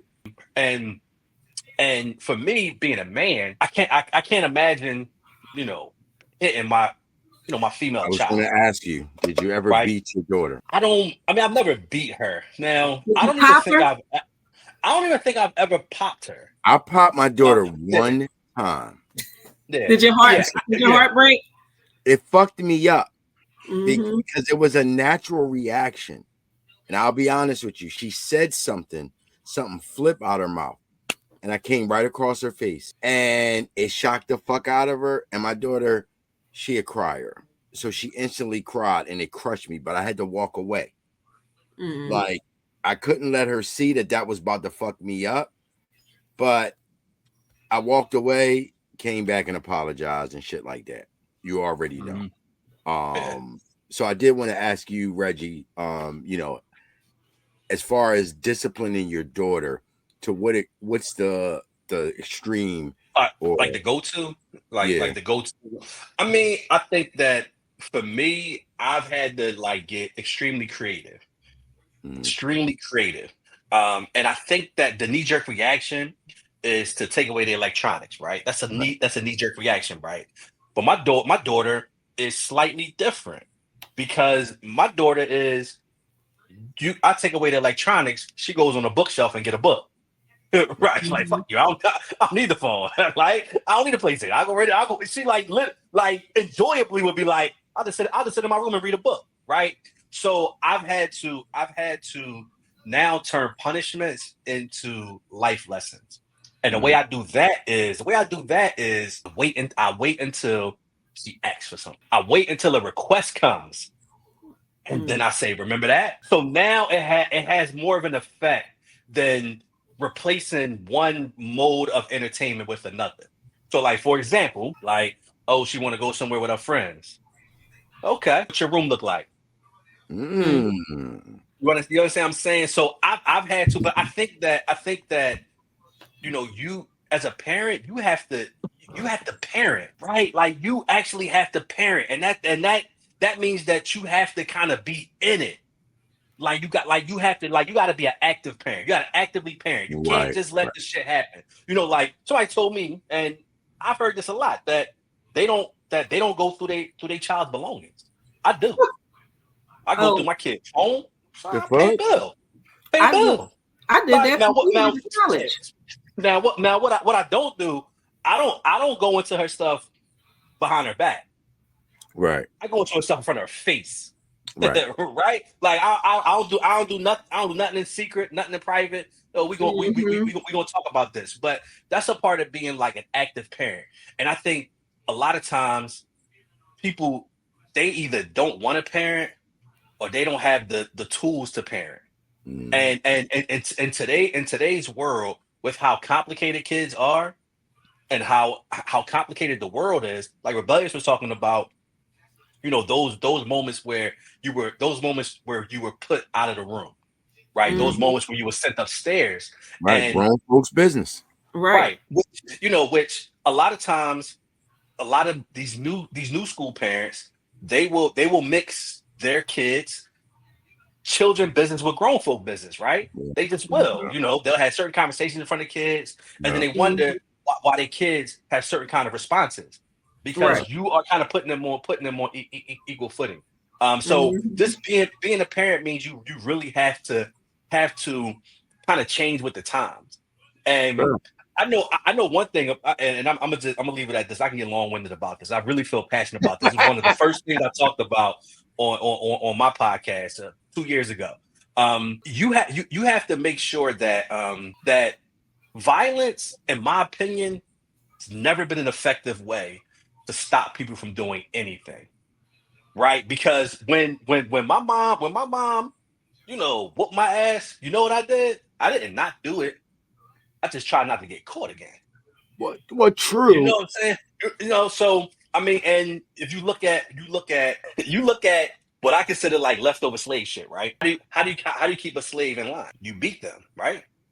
You use extreme violence and fear in order to get them to comply. However, slaves still ran away. Slaves still killed masters. Slaves still said, "Fuck you, I ain't working today," right? True. So is violence really effective? Is it an effective way of getting someone to do something? And then I'm gonna just end it at just the power dynamics between a grown adult and a child. To me, it's a similar power dynamics between a man and a woman, right? I'm physically bigger than you. I'm physically stronger than you. So what I say goes. You don't Right. like it, I'll Right. fuck you up, right? And to me that's problematic. And you're not gonna get your wife to behave whatever kind of way you want her to just because you smack her around. Right. That's not the answer. So that's my general answer when it comes to parenting and being violent towards your children. Well, I'm gonna say I agree to a certain extent because when you said that your mom used to beat your sister and you just said you didn't want none of that because you knew you didn't want that turn, right? Exactly. So Exactly. it did work, right? But I think that it has to be in a way where, like, I talk to my child more than I've ever hit her. Like, I could count on my one hand how many times she's been hit, right? I beat her really, like, I think the last time she ever got a beating was second grade. And because she kept talking in class. And I tried to explain to her, you talk during breaks and you talk during recess. You don't talk to your friends while you're learning. You talk to the teacher, you raise your hand. And, after me repeating that and reiterating it so many times, I got a note again. I said, okay, I'm gonna have to beat her. She ain't never do that shit again. See? Right? She didn't do it from there. And that was like the only time that I really had to beat her. I try to talk to her. How you said, if you take these electronics away and your daughter grabs a book, okay, I need a book report on that book, right? Yeah. Because now we're going a step further. And I used to make her give me book reports. One time, she was a teenager. Her little friend got in this, and I disciplined her friend too. I said, okay, well, what y'all gonna do here is you're gonna research what college that you want to go to. I want to know 5 facts about this college, and it's just different ways that you have to think outside the box in this electronic age, and most of these kids, they're not gonna pick up a book. They go crazy without these computers and stuff. Yeah. But the problem is the parents crack too fast. If I was on for a week, it was a week. Right. You got more time added. You did something else. Facts, but now, because they can't take their kid in their face because you took the tablet from them, what you gonna do? Give it back to them so they get out your face? No. Listen, I'm with it. Yeah. You know what I mean? Listen, and for us, the punishment was the punishment was you can't go outside. That was it. Yeah, that's it. And you at the door, you had one of the screen doors, and you looking at her, and all your homies outside, like you coming out. I can't. Nah, man. And listen, when you at the end of your sentence, you can sit on the porch. You can sit on the step. Right. If you made it that far. right. Real fast. But our parents were definitely stronger than us. Because they was keeping them punishments going. Come on, man. No punishment for a month. That was a real month. Wasn't no Yeah. early release program. You took the longest hour and a half to go to the corner store. I'm right on the step. You can see me. I'm outside. I'm right here. You know what I mean? You know how you finagle it. You know what I mean? Quick story. I remember I was probably like maybe 12, 11 or 12 years old. My mom told me I was on punishment. Mm-hmm. My dad, however, did not know that I was on punishment. And right down the street, this girl was having this birthday party. I wanted to go to the birthday party. Asked my dad, of course you can go to the birthday party. I went to the birthday party, had a great time. When I got home, mommy was home too. Oh man. Just know it went bad. All right.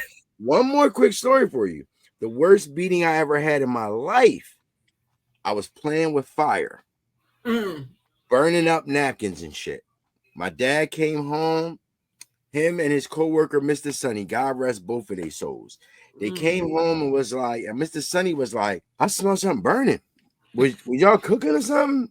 And I'm like, no, I don't know what you're talking about. Now it was a burn hole on the kitchen floor, like a little burn mark. I'm on the phone in the kitchen phone. You know, you had the cord on the phone. So I'm sitting on the burn hole on the phone with my friend Eric. So he like, my dad going through the windows, he's smelling out back. I don't smell it out there. It smell like it's in here. He like, yeah, I don't know what's going on. Next thing you know, I see the trash can on the table and my dad picking out the burnt paper. He look at me, he said, tell your friend you gotta go. I was like, yo, I gotta go. And my dad was a big guy, so he was heavy-handed, and he liked to wrap the belt around his hand and give me the slave beat, right? And I couldn't have no jeans on. He beat me in my drawers and my white beater and shit. So I got the whelps on me. So all right, up until this point, my beatings were with belts, and he wore a 52. All right, so that just goes. All right, big tight with the buckle type belts. All right, so he told me, tell my friend. I said, yo, Eric, I gotta go. So I go sit on the couch, and Mr. Sonny come walk over to me, and he put his hand on my knee and said, God be with you, son. And he leaves. And he leaves. Dad was like, going upstairs and take your clothes off.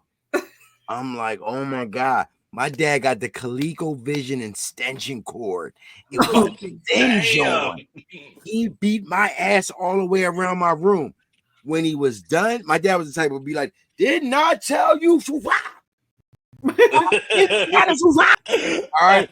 Well, listen, it was child abuse, nigga. In today's lens, I was being child abused. After it was over, this particular beating, like 20 minutes later, this nigga come to my room and pull out some old high school shit. Like, the beating hurt me worse than it hurt you. I never wanted to beat you. And you know what? As crazy as it sounds, it really did hurt my father to actually beat us. You know what I mean? Like it literally did. And as I got older, I understood what he meant by that. You know what I'm saying? But nigga, while I was getting beat, I couldn't tell. Okay. Horrible. Never burn shit again. Did you wish he got into a car accident? Did you? No, but I've hated this house a lot of times. Okay. Shout out to the old school parents, man. And I'm gonna tell you this, man. A lot of the stuff that they was doing, you know, we look at it and we cringe. But what I've come to realize is, you know, my mom was 19 when she had me. She was just doing her best.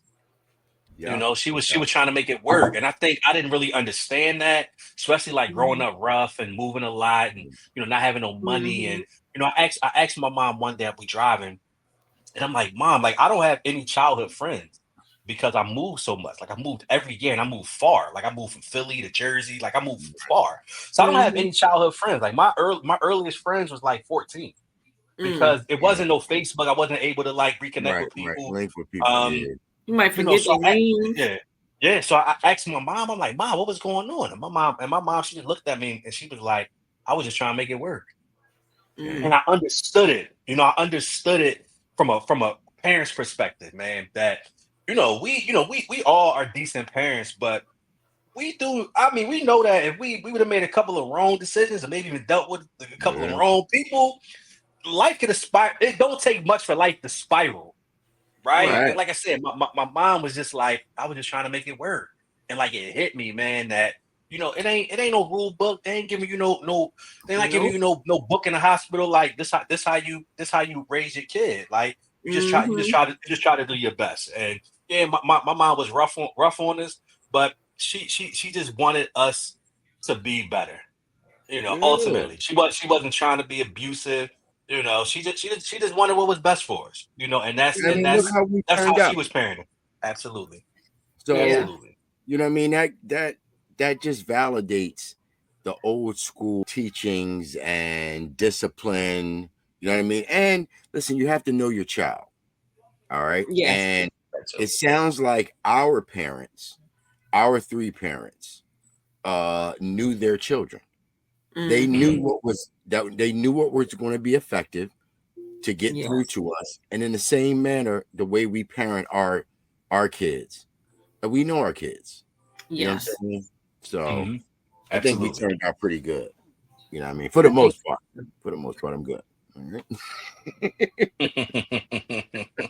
Now, before we continue, we have a few more topics on the list. Reggie, do you want to give us a political perspective? Man, I definitely can give us a quick political perspective. The biggest story right now is Donald Trump has dissolved the Department of Education. I would argue that he dissolved it the moment he put Linda McMahon in the Wait a minute. in charge Is of the that Department of Vince Education. McMahon wife? yes. Yeah, Yes. yes. So he was dismantling it by putting her in charge of the Department of Education when when he became president and started putting together his cabinet. So I would argue he been dismantled it, but officially he's made an executive order to pretty much get rid of the Department of Education. Now, Department of Education is designed to have kind of federal oversight over education within the country. A lot of that oversight does involve the disbursement of funds. So like different grants, especially like Mm-hmm. things like after school program, Head Start, things that deal with children with disabilities. A lot of those things go through the Department of Education, where the federal government allots this amount of money for these amounts of projects that we see all the time. But there has been a lot of argument against the Department of Education not being really effective. So it's not something that hasn't been talked about before. However, I think that it does show you kind of how Trump is governing the country. So Trump technically cannot get rid of the Department of Education, but what he can do is just stop the funding, which pretty much will get rid of it. We no longer fund something, it disappears. So there is some question about what's that going to look like for the Right. students who do depend on these programs, and how is that money going to be dispersed? Where is it going to come from? Is it going to be given to different departments in the federal government to disperse? So all of those things will have to be worked out. But that's the latest thing in the news, is his dismantling of the Department of Education. So Oh, go ahead, can I Bells. just jump in real quick? So here's my thing as a president, right? He cannot say no funds could go to the Department of Education. That is something that Congress has to do and have to pass. He could ask for it, and even in like a lot of his executive orders are being overturned because he's just not going about things the correct way of doing it. And I do agree with you. By putting Linda McMahon in charge of it, I think he fulfilled a promise to her for her campaign dollars, and then that was his way of get on out of here, right? But you know, his power of the pen is not So what's going so to defund so it. Yeah, so Rebellious brought up something that I wanted to talk about also, which is a little class on civics, right? If you pay any attention to government, in high school or whenever, how our system is supposed to work is there is three co-equal branches of government. You have the executive branch, you have the congressional branch, and then you have the judiciary branch. All three are supposed to have equal power, and this is supposed to create checks and balances. So we don't have a king, an executive branch. We don't. So Congress doesn't, run the country, and the courts don't run the country. So everybody has a role in the country. So maybe about 2 years ago, that became a question where the Supreme Court ruled that a president pretty much has immunity to do pretty much whatever he wants, as long as the president can either say or prove that it is in our national security. The president is immune from any type of prosecution and can pretty much do what he wants, right?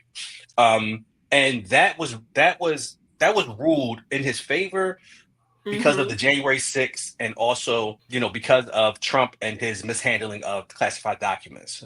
Supreme Court Justice Roberts, in his opinion, said that a president can have immunity from any type of wrongdoing. So that kind of created the atmosphere that we're in right now. Whereas Donald Trump and his administration, they feel like they can do whatever. And like Rebellious said, Trump signs an executive order, which he doesn't have the ability to do a lot of the things that he's signing. So he signs an executive order, and then he is sued in court. So the latest court case involved deporting some suspected gang members from Venezuela. So deporting them. A judge they said weren't you cannot. from Venezuela. He just sent them there. He just sent them there, right? So a judge says you can't do this, right? And in normal times, if a judge says, "Hold up, you can't do this," then it will be respected. The rule of law is no longer respected. So although the law is saying that you need to do X, Y, Z, Trump and his administration are just in clearly violation of it. They even said about that particular judge's order, they said that this judge doesn't have precedent to tell us to do anything.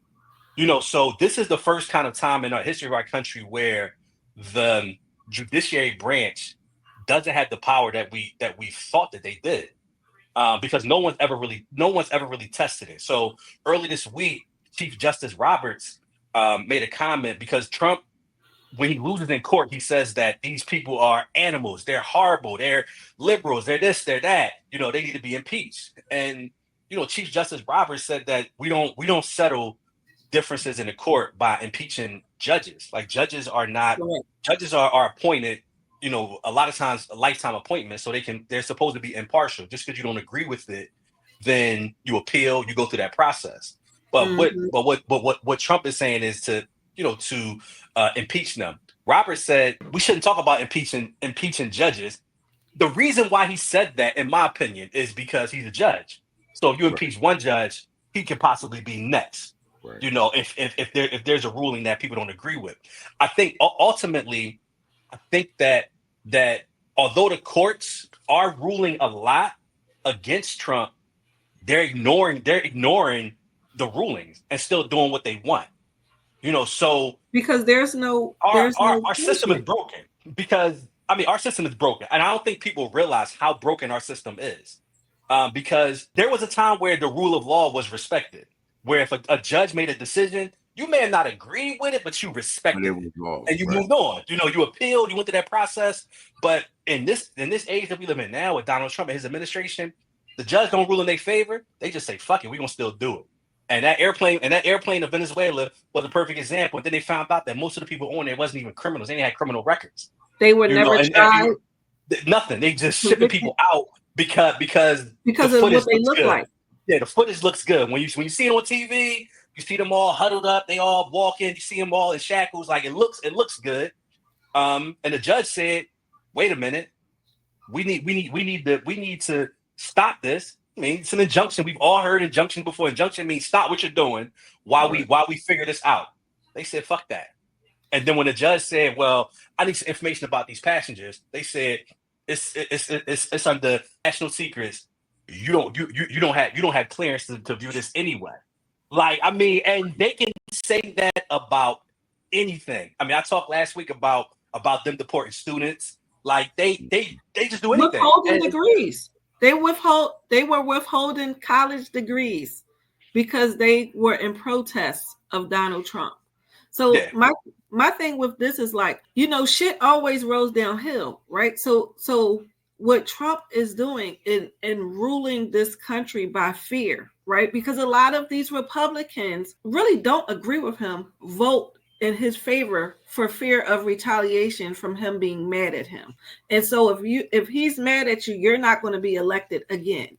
They're going to put somebody else in your place. So for them, job security, they'll vote they roll with it with them every time.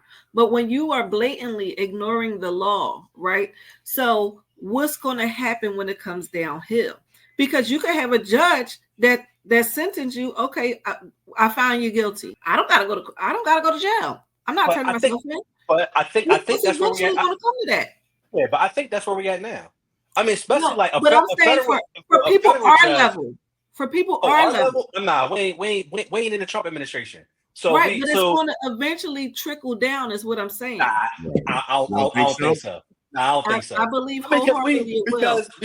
Because they have the power of the police, right? So like a federal judge cannot actually lock up anybody in the federal government because Donald Trump will just say release him.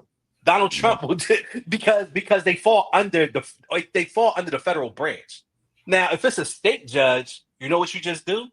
You don't go to the state. I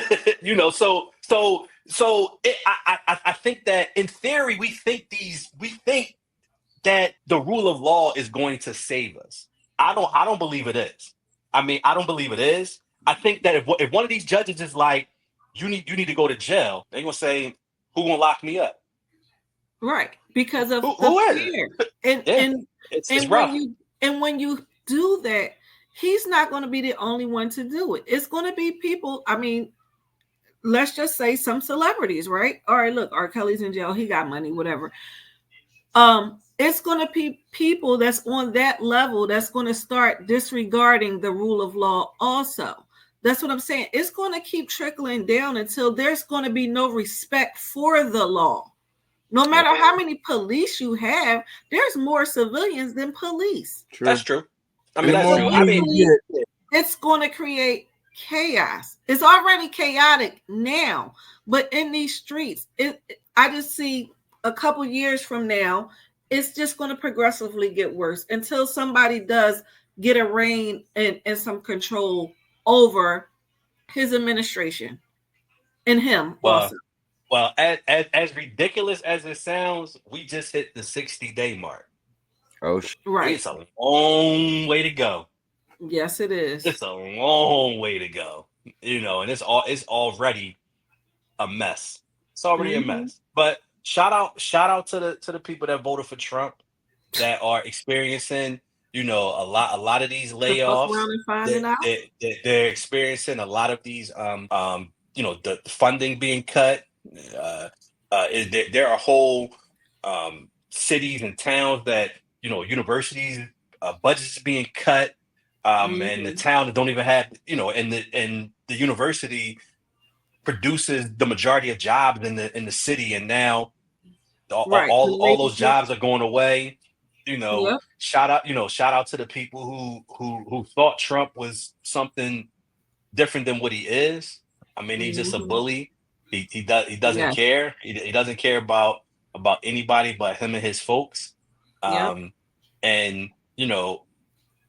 I don't have a lot of sympathy when I see them Republicans on TV crying. I see them on CNN. They had their town halls. They crying. I don't have because I mean it was pretty obvious what this was going to be. Now what they didn't think was they thought that Trump was going to do things not to everybody else and not them.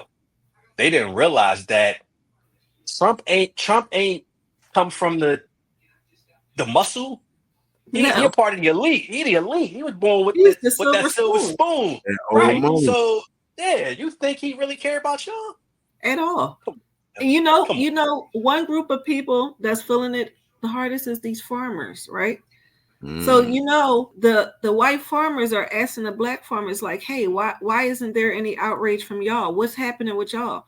And the black farmers like, "We never received the money. They wasn't receiving federal Right. funding." So they Anyway. already know how to work their land and get it done for their own Ooh. backs. They didn't have to rely on government funds to tend their farm.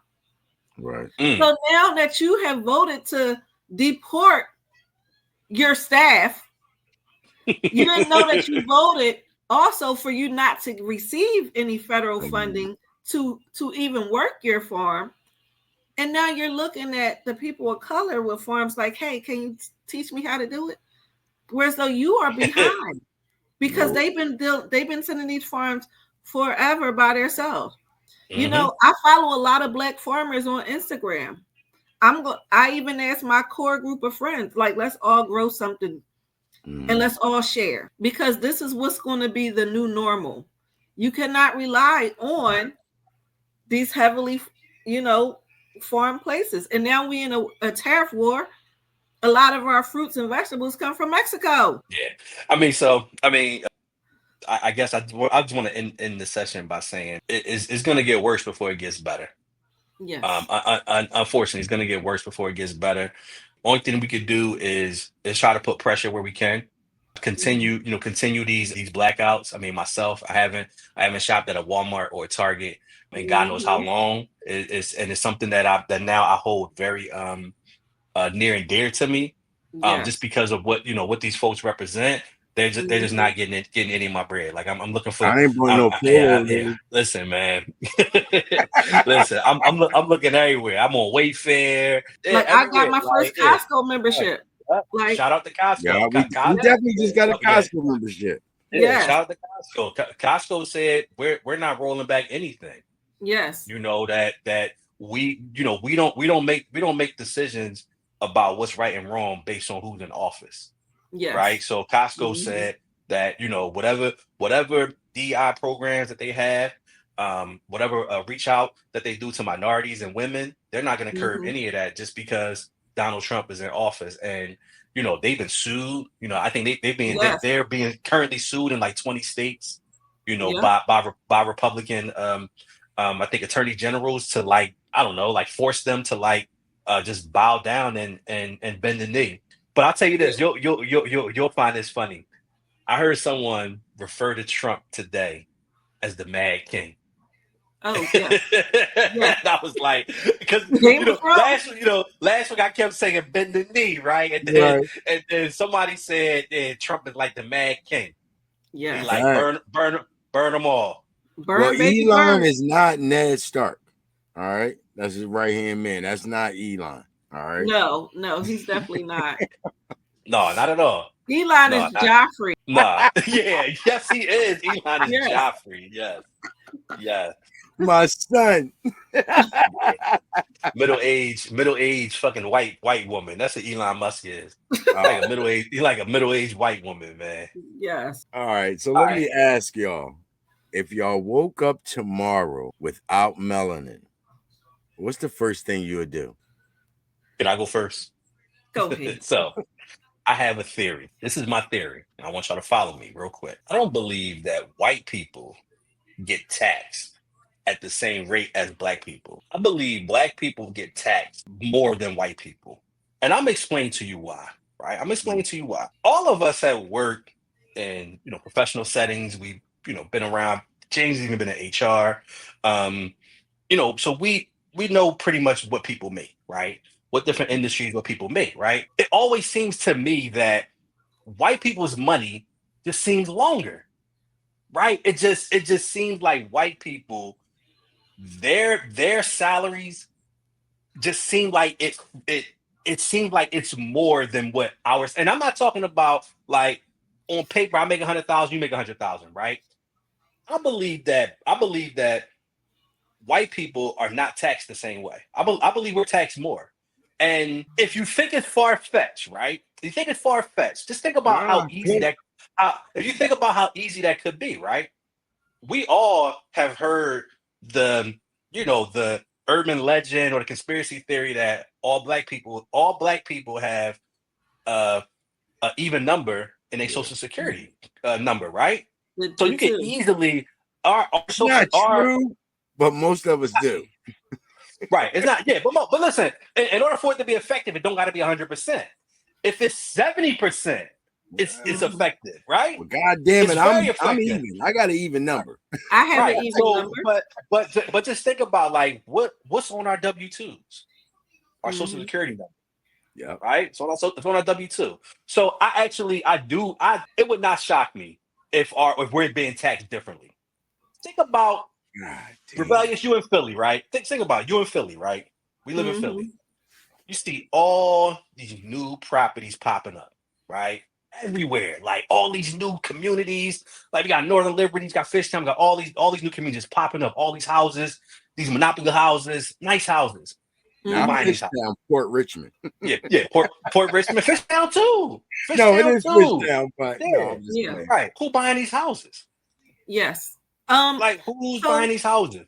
I'm So, gonna say, just to finish answering the question. So, the first thing okay. I'm gonna do is check. First thing I'm gonna do is check my credit. That's the first thing I'm doing. If I'm white, I'm checking my credit because I know if I'm 760, I gotta be 820 overnight. That's the first thing I'm doing is checking my credit because we about to eat. Nah, we about to eat. We about to eat. But you got it. You got it, rebellious. Well, I'm gonna say I do agree with your theory, right? It makes sense. What you said, it makes sense. But I also believe that their money is longer because they come from more generations with money. You know what I mean? A lot of them were left trust funds, properties, something. And even if it's not a lot, they were left something. There Something. was. So, Mhm. Yeah. so they already are starting off on a better foot, right? And I've worked for HUD. I worked for the Philadelphia Land Bank before, and one of my coworkers from HUD has told me that he has filed bankruptcy twice in his life. He's a older white man, an attorney, beautiful home in New Jersey, everything. And he says the first time that you file bankruptcy is when you get out of college. He said because they rack up a lot of debt in college. They take all Ooh. of the offers, right? This is what they teach their children. Take all of the offers, all of the credit cards, and when you graduate, you file for bankruptcy. Now, when you start in your career and you're moving into that, and now you have in the next 5 to 7 years, if you start in your career, you have the funds to be able to get your first home and things like that. And then you file bankruptcy again, right? And you save your property. And then from there, it's wiped clean. You're making the money now to be able to afford a bigger house and all this stuff. And this is when you start living and really start investing into Wow. yourself, right?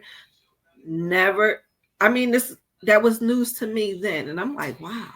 But when I was in college, I'm like, I ain't taking nothing. Like, nope, I don't want your credit card. I don't want that. I don't want it. Because I was scared to start off on a bad credit footing. Right. But they are taught to start off on a bad credit footing and just file bankruptcy. You have no assets at that time because you're just getting out of school. But you have bank accounts now and you have some things, but you don't have a lot, right? So I think that the game, the like if this is a game of life, right, that we're playing, then that's what I would probably do. I would have took his advice if I woke up with no melanin and racked up all that credit and filed bankruptcy and would put myself in a better position. No, listen, Interesting.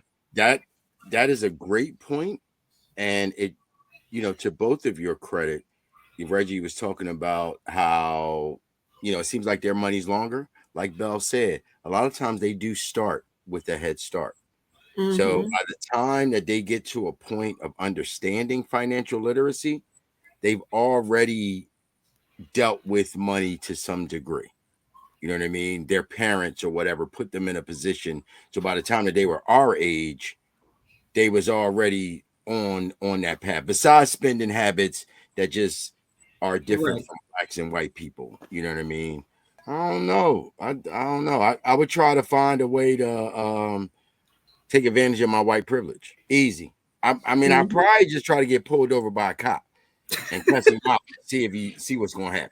You know what I Go mean? Karen on them. What? Come on, man. You know what I'm saying? Right. No, I like to start some trouble a little bit, so probably be on that type time. I mean, I'm gonna probably look down and make sure I'm still good over there. I'm a Yeah. woman. I don't need. Make sure I'm still good. So you know what? Thinking about here's another impromptu for you, both of you. How would you feel if your child brought home their significant other was not of our race? Yeah. I thought my Specifically daughter was not. going to bring home a white man. I mean, because of the schools that I put her in, and that's like mainly what she was around. But she don't like them. So, but in my mind, I was ready to accept it. But I know for a fact that my mother would have a huge problem with it because I was always told I can't bring one home. Right. But you as her mother would accept it despite. Nah, so I get that. Reggie? So I would say for me, the first thing, how do I really want to answer this question? So We want you to be truthful, Reggie. all right. Be truthful first, and then you can be. All right. So to be truthful, there was a time where I didn't think my daughter would bring home a man. Oh shit!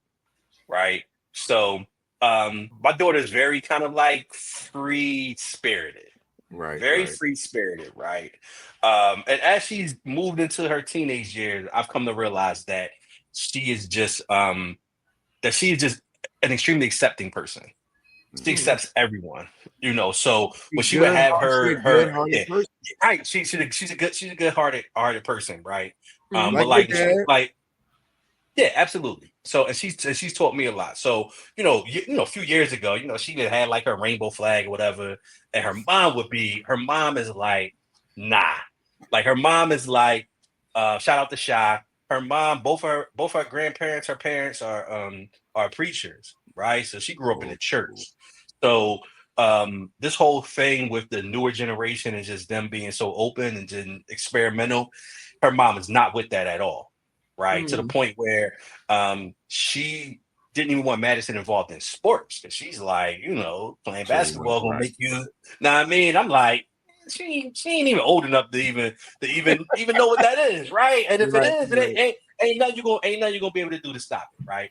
That's the first when I saw the question, the first thing I thought about was I would have been shocked if my daughter. I would have been shocked if my daughter would have brought home a girl, right? Now, to answer the question, because of who my daughter is and how open she is, if she was to date or bring home, a white guy, a white man or whatever, I mean, I would be cool with it because that's been something that she's always been like that. She's always been like that type of open person, and I've always encouraged her to be open minded. I think that's one of the good things, one of the few good things about the newer generation is they don't have picks. Like they are who they are. Yeah, you're right. And in our generation, if you didn't dress a certain way and act a certain way, you was getting clowned. Yeah, it was there was a built-in pressure that these kids are immune to that. They're gonna be whoever they want to be. And a lot of times I admire that. Like I admire that. I became that later on in life. I wish I wish I would have had that as a younger person to be able to kind of fully develop who I was and who I am. So I would be okay with it. But I think in general, I think that a lot of times like racism is one way. And I'm gonna explain to you why. I think Black people are the most accepting people, right? I agree. So the first time you walk in the door with that white dude, everybody gonna be like, "Oh, what's that?" In 20 minutes, he gonna be eating a potato salad, right? Because I think that's just us as people. No matter what type of white guy he is, it don't matter. Like 20 minutes, it doesn't matter if you a white chick. In 20 minutes, you in the kitchen. Right. And I just think it's one of the beautiful things about our culture is that we are very accepting. We're very accepting of other people, of other cultures. We'll call you family. We'll call you family. So as much as I'm like this and y'all already know how I am, right? Ultimately, I think that the family and myself, if this is a good person, and my daughter loves this person, that we would embrace him. Nah, we checking his Instagram to make sure he. Nah, I mean he ain't got Right. nothing on there. Nah, I mean we running through that Okay. joke. Like you We don't doing the got a Carfax. nigga video back in the Yeah, day. Yeah, because Carfax. he Nah, got I to mean none go. of that. He got to go if he got Yeah, that. yeah, nah, So no doubt. so I thought about this earlier. I was talking to my boss like about daughters or whatever, and he was saying, I can't imagine, James, what you're gonna go through when your daughter brings home a boy. And my kids, they biracial, so they have black, half Puerto Rican, right? Mhm. So it wasn't until today that I kind of thought about it, because now I live in Florida. It's a little different. When I lived in the city, it was different. It was, them probably bringing home somebody that looks like them was a lot more prevalent than I Yeah. think it is down here, right? Mhm. It is. I'm not gonna say it's very diverse, but you got white, you got Spanish, and you got some black in the school. My daughter Mhm. is high yellow. My son has got the color to him. You know what I'm saying? I don't think it would bother me per se. Like if it made her happy, all right. I know some young love shit, it might not last that long, whatever, right? Right. I don't think it would bother me at this stage in the game. There probably was a time in my life where I was like, no, you know what I mean? If they not black or if they not Spanish, you know what I'm saying? I'm probably not gonna be with it.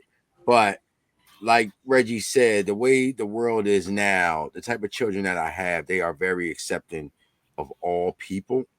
Um, I'm not gonna say it. I'm gonna be excited if they decide to be on the same play for the same team, but if they bring home somebody of a different race, I can't trip. You know what I'm saying? Hopefully they parents, they got a bag or something, and you know what I mean. We can You better parlay make it that. worth your while, right? I'm just saying.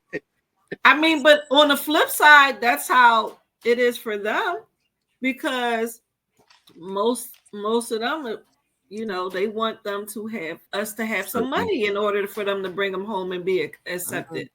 How about that? How about that? Right. But Look you at know the what? average. Listen, I just wanted to real quick to go to Reggie's point where he was like, we are some of the most accepting people. You can beat our fucking ass for 400 years, and we still gonna accept y'all at the end of the day. Like, we not gonna trip all the way out. Like, we gonna accept you. I don't think for other cultures, when we come around them, our experience, we don't give them the same experience. Like, yeah, Mhm. we might bust on them the whole time they there, or point out what the differences between us and y'all. But at the end of the day, we still gonna treat you like family. It's not Just hateful. about It's not hateful. right, just about every other culture, it is some hateful shit. And I Yeah. mean, Hmm. even in I'm talking about every culture but black. All right. Every culture. That's Yes. Spanish included, yo. You know what I'm saying? Like some of them identify with that side, and some of them are just so embedded in their own culture, the hate that they have for our culture or the stereotypes for our culture, that they just treat us like it's fucked up. You know what I'm Yeah, it saying? is. I remember reading something before about, where they said black people can't be racist, right? We could not like a color, but we can't be racist because we don't have the power to oppress. And we were oppressed by a whole race of people just for being our color. We never had that power to oppress anyone. Yeah. Yo, you Yep. know what? Now that I think about it, I will wake up and check my bank account because I'm probably not Tony. getting taxed the same. So I might got, So I That's have making more money. and I'm so going I for a have a loan. Definitely get the so loan. I have another theory. I'm gonna this is sidebar, right? I wanted to give y'all some privileged information that only a couple of people know. So I have this theory that Chinese people are alien, right? Shout out to So our Asian fan base. These are all jokes. Go ahead, Reggie. so I believe that somewhere millions of years ago, aliens crash landed in what we call Asia now and Mhm. created the Chinese race, right? And I think that when you look at all other races of people, the Asian race is so drastically different from all other races that I don't see if science says that the original man is African, I don't know how the African could ever become Asian. And it can't be based on climate, right? It can't be based on climate because climate fluctuates throughout the world, right? The proof that I have, this is the proof that I have, is whenever someone has a out of body experience that involves an alien, right? Mhm. And they all sketch the same alien, Lord have small mercy. body, This is for entertainment purposes only. Let me repeat. Go ahead, Reggie. small body, large head, slanted black eyes. If you squint, it looks like a Chinese man. Lord have So Shout out to them eyes be like big and they, like with the they do slit go be like up. Like like Koreans. it I'm ain't sorry, like I didn't mean it that. ain't like that. It's like, I can't like, Don't don't Chinese people all have black eyes or like dark eyes? what You about ever black seen one with people? brown eyes or you ever seen one with green eyes? Well, besides the The what you Asian call it? popul the Asian population is very vast. All right. It is. That's what I said Chinese. I didn't say Asian. You I said did say Chinese. Chinese. Right. So No, wait a no, minute. I said they Just What you crash say we landed Chinese. in crash Asia. landed in Asian? Just yeah. No, just Chinese people. Now listen, the Chinese people, they at some point they may have made it with Africans, and that's how you get like Right. Japanese. Right. You get what's the ones that look like us? Cambodian. Cambodian. Cambodia, right? Mhm. They are people of color, Yep. to some degree. Like, but Vietnamese. also even like Japanese and Chinese are so much different in culture and they're so Mhm. much different in how they look, right? But like a Chinese person, that is what people see when they say that they were experimented on with a group of aliens. It's a Chinese person. Like, So and you when switch Chinese person. the alien first No landed here, genitalia. You ever seen a Chinese penis? No, I've never seen a Chinese penis, and I probably never will in my life. Right, right, well, right. from But what when you I see, hear, stereotype is like half a pinky or something. that's the same as if you when you see the sketch of the alien, no But genitalia, Yeah, right? all right, so Chinese people don't have big did the heads. alien mate with a white person, and that's how they got them? Because because they got Right, because small ones too. they Nah, have I'm not. no Yeah, no. I'm just talking about the look, and I'm talking about how just through Lord have evolution, mercy. how would something evolve into Chinese, and even the Bible has multiple creation stories in Right. Genesis. I mean, shout out to the Bible. It has multiple Not creation the Bible. stories. You're right. So it's a theory. I don't share with anybody, and James will probably cut this Well, out. the world knows now. World knows now. But I do think Look, Chinese people are aliens.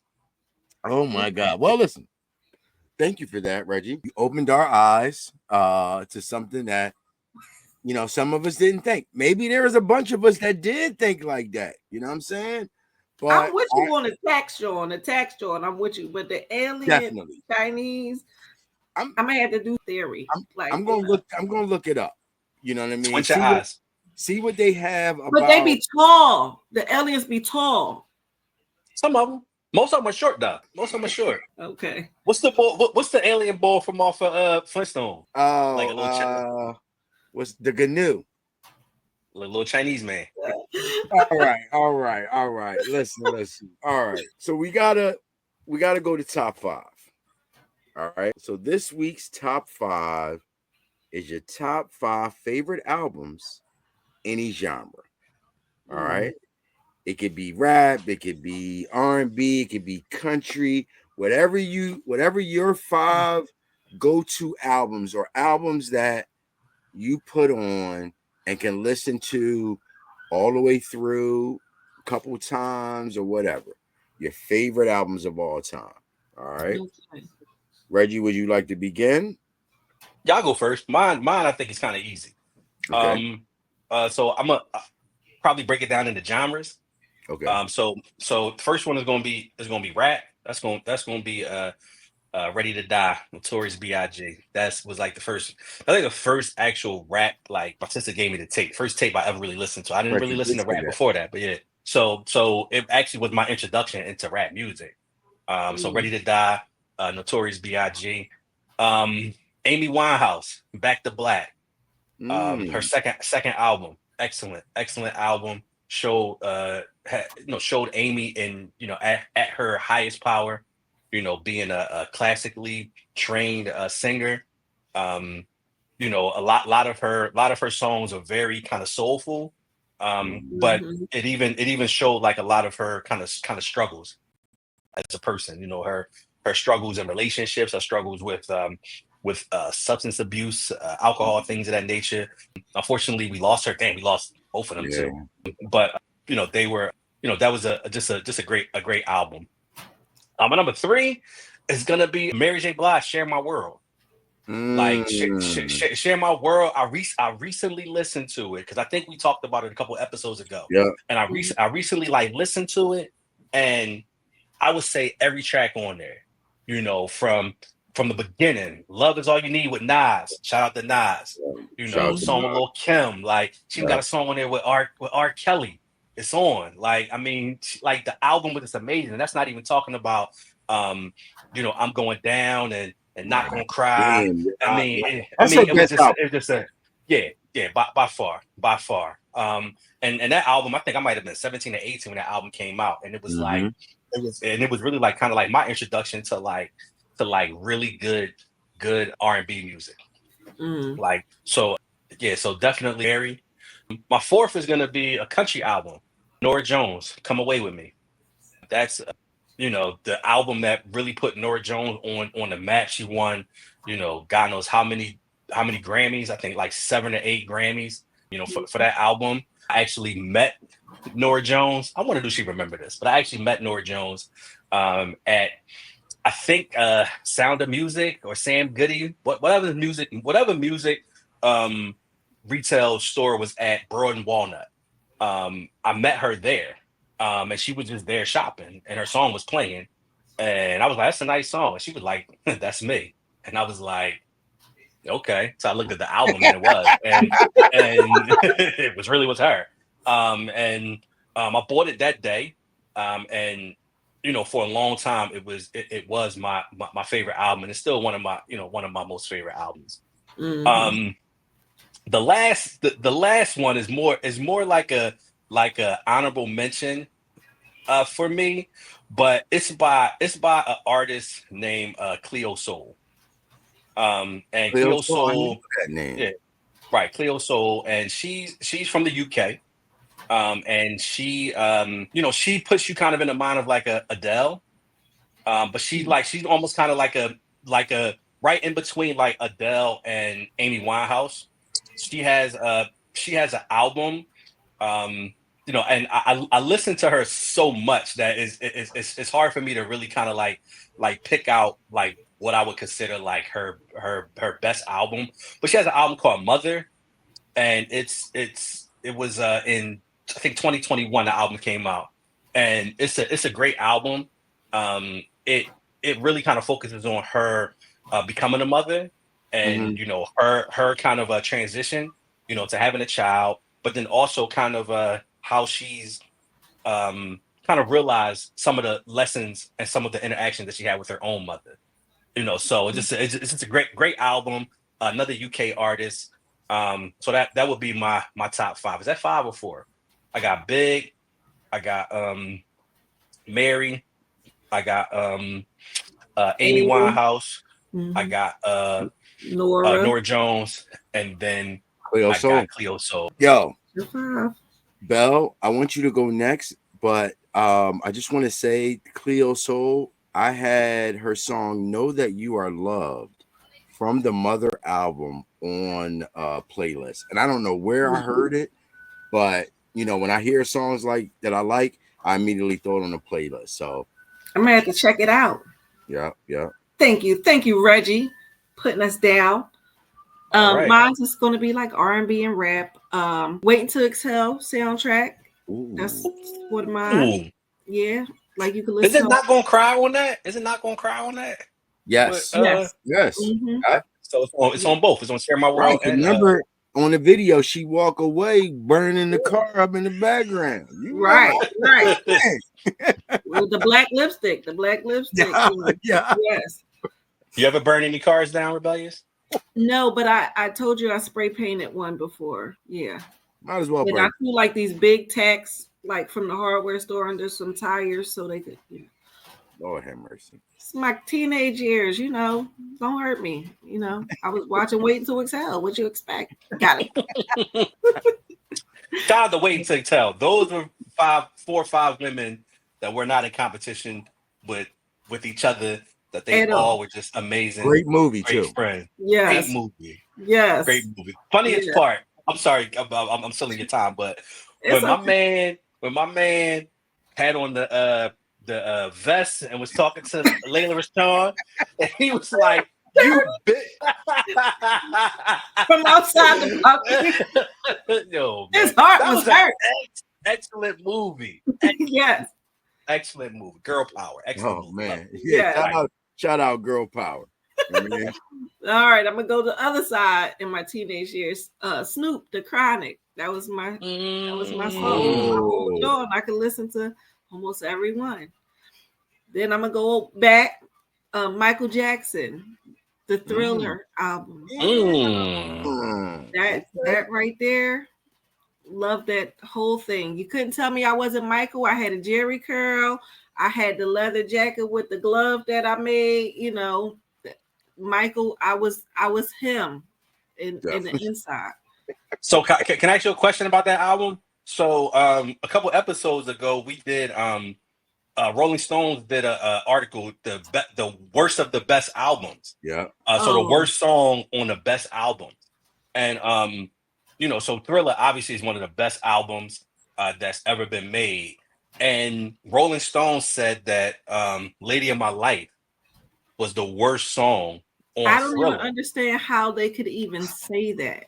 It's interesting. So we all kind of, so I was a little biased because Lady of My Life is my favorite Michael Jackson song, right? So of course I didn't think it was the worst. But I think when me, James, and B started going through the track list, and I actually have an OG Michael Jackson Thriller album right over there on my on my record player. We started going through the track list, and so as somebody that said that that's your favorite album, what do you think was the worst song on there? I mean, I don't have a worst song on there. I think Rolling Stones just had to pull something out that had to be controversial, and that's what they picked. Like, I really don't think that they believe that in their own brains and souls. Like, I just don't think they did. Like, it was just like, all right, fuck it, let's throw a dart at maybe 5 songs and see which one stick. Because Lady of My Life is a beautiful song. It is. But however, I think 7 out of the 9 songs all charted, and 7 out of the 9 songs were released as singles, and only 2 were not released as singles, and one was Lady of My Life, and I did not know that. Shout out to B because he had all of the stats on Thriller. But Lady of My Life was not even released as a single, and also Thriller was the last song released as a single. We did not know that, and it was supposed to have been a throw-in. Wasn't even really supposed to have been. It was a throw-in. It was the last song. And Thriller album, for it to have 7 singles was already a record. 7 singles and I think all 7 may have been in the top 20. Yeah, you know. So it's just a great album. It's a great album. Yes. I'm gonna go Destiny Child, Cater to You. Okay. I believe like that album took you through so many phases of a relationship, right? You know, it went from catering to, you know, a breakup to, you know, learning how to be just happy within yourself, you know. So I love that album. And let me see. Oh, let's go controversial. Best of Both Worlds, Volume 1. I was over hoping TP2. somebody. Over TP2. Yeah, Oh yeah, I gotta have. It was amazing. you. Go ahead, you got it. Yeah, that set like the bar for every freaking rap and R&B dude. It just set it off. Best of both worlds that came out. Nobody was expecting it. It was fire. It was so good they had to run it back. Like who else made a R&B and rap album that great? Nobody. No, they tried. Yeah, that was a shit. So that's my 5. Somebody girl is at this party Oh, shaking that ass to this. uh-huh. Yo, it was like listen, man, that was a great Listen. album. Oh my god, it was great. Shout out was to great. you for putting R. Kelly on the list. That's right. Let's You know go what I hard. mean? Because R definitely has classic albums. Classic. Let's keep it a bean. All right. Yeah, 12 play yeah. was a Yeah. Classic. From beginning to end. classic. Mhm. Yeah, no doubt. The only time I didn't like R. Kelly is when he tried to be a rapper. Like, just stick to singing. Whenever, like, he had his little rap moments, like you just skip. Like, that's not stay in your lane. Like, this is what you do good. Like, you might have started off thinking you was going to be a rapper or something. I don't know what came out because, like, that Honey Love album. Think about it. When he was what was it? A public announcement. Yes, he was like kind of rapping on there. Hey, what? But you gotta think about like a lot of them R&B singers like tried to rap. Just think about think about Tina Marie in Square Biz. Yes. Yeah, she had a whole 16 bars at the end of that. That might have been she had a whole 16 bars at the end of it. She broke out. Yeah, she did. She the first it worked female rapper. good for her though, but for R, no. Remember Ralph Tresvant was rapping. No, I don't remember that. But I need to forget about that. When I think about R. Kelly rapping, I think about Ignition Remix. Like that was probably the best kind of rap he did. That was a good rap. You know what one of my favorite songs from R is?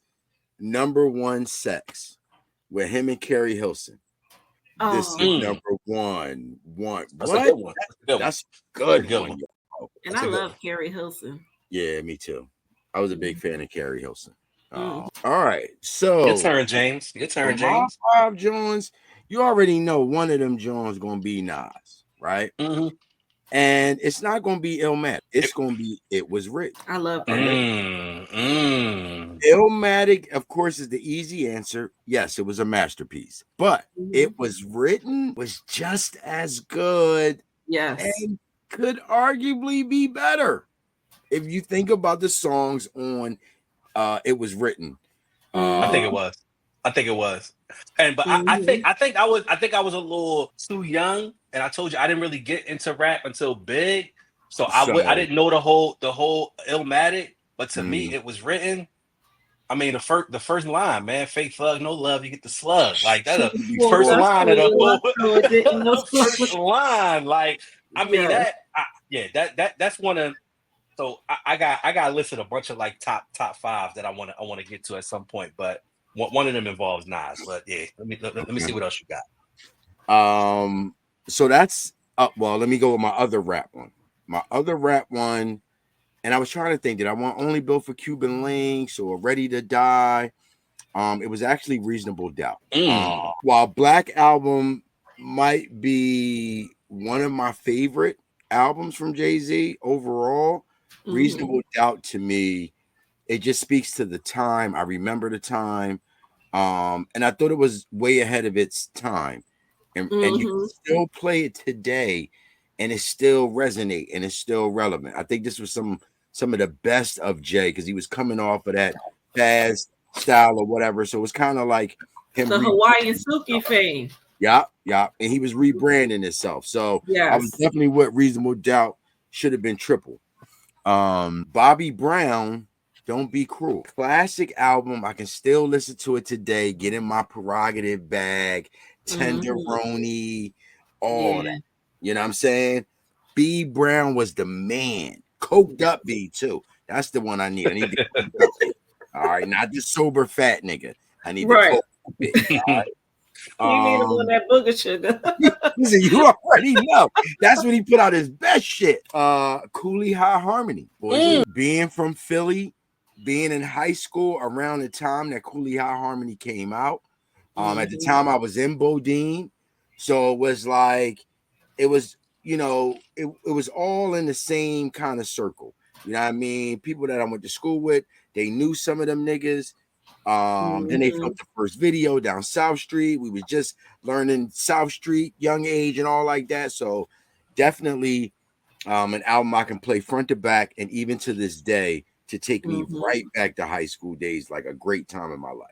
Yeah. In no particular order, of course, with these. And then my last one is The Diary of Alicia Keys.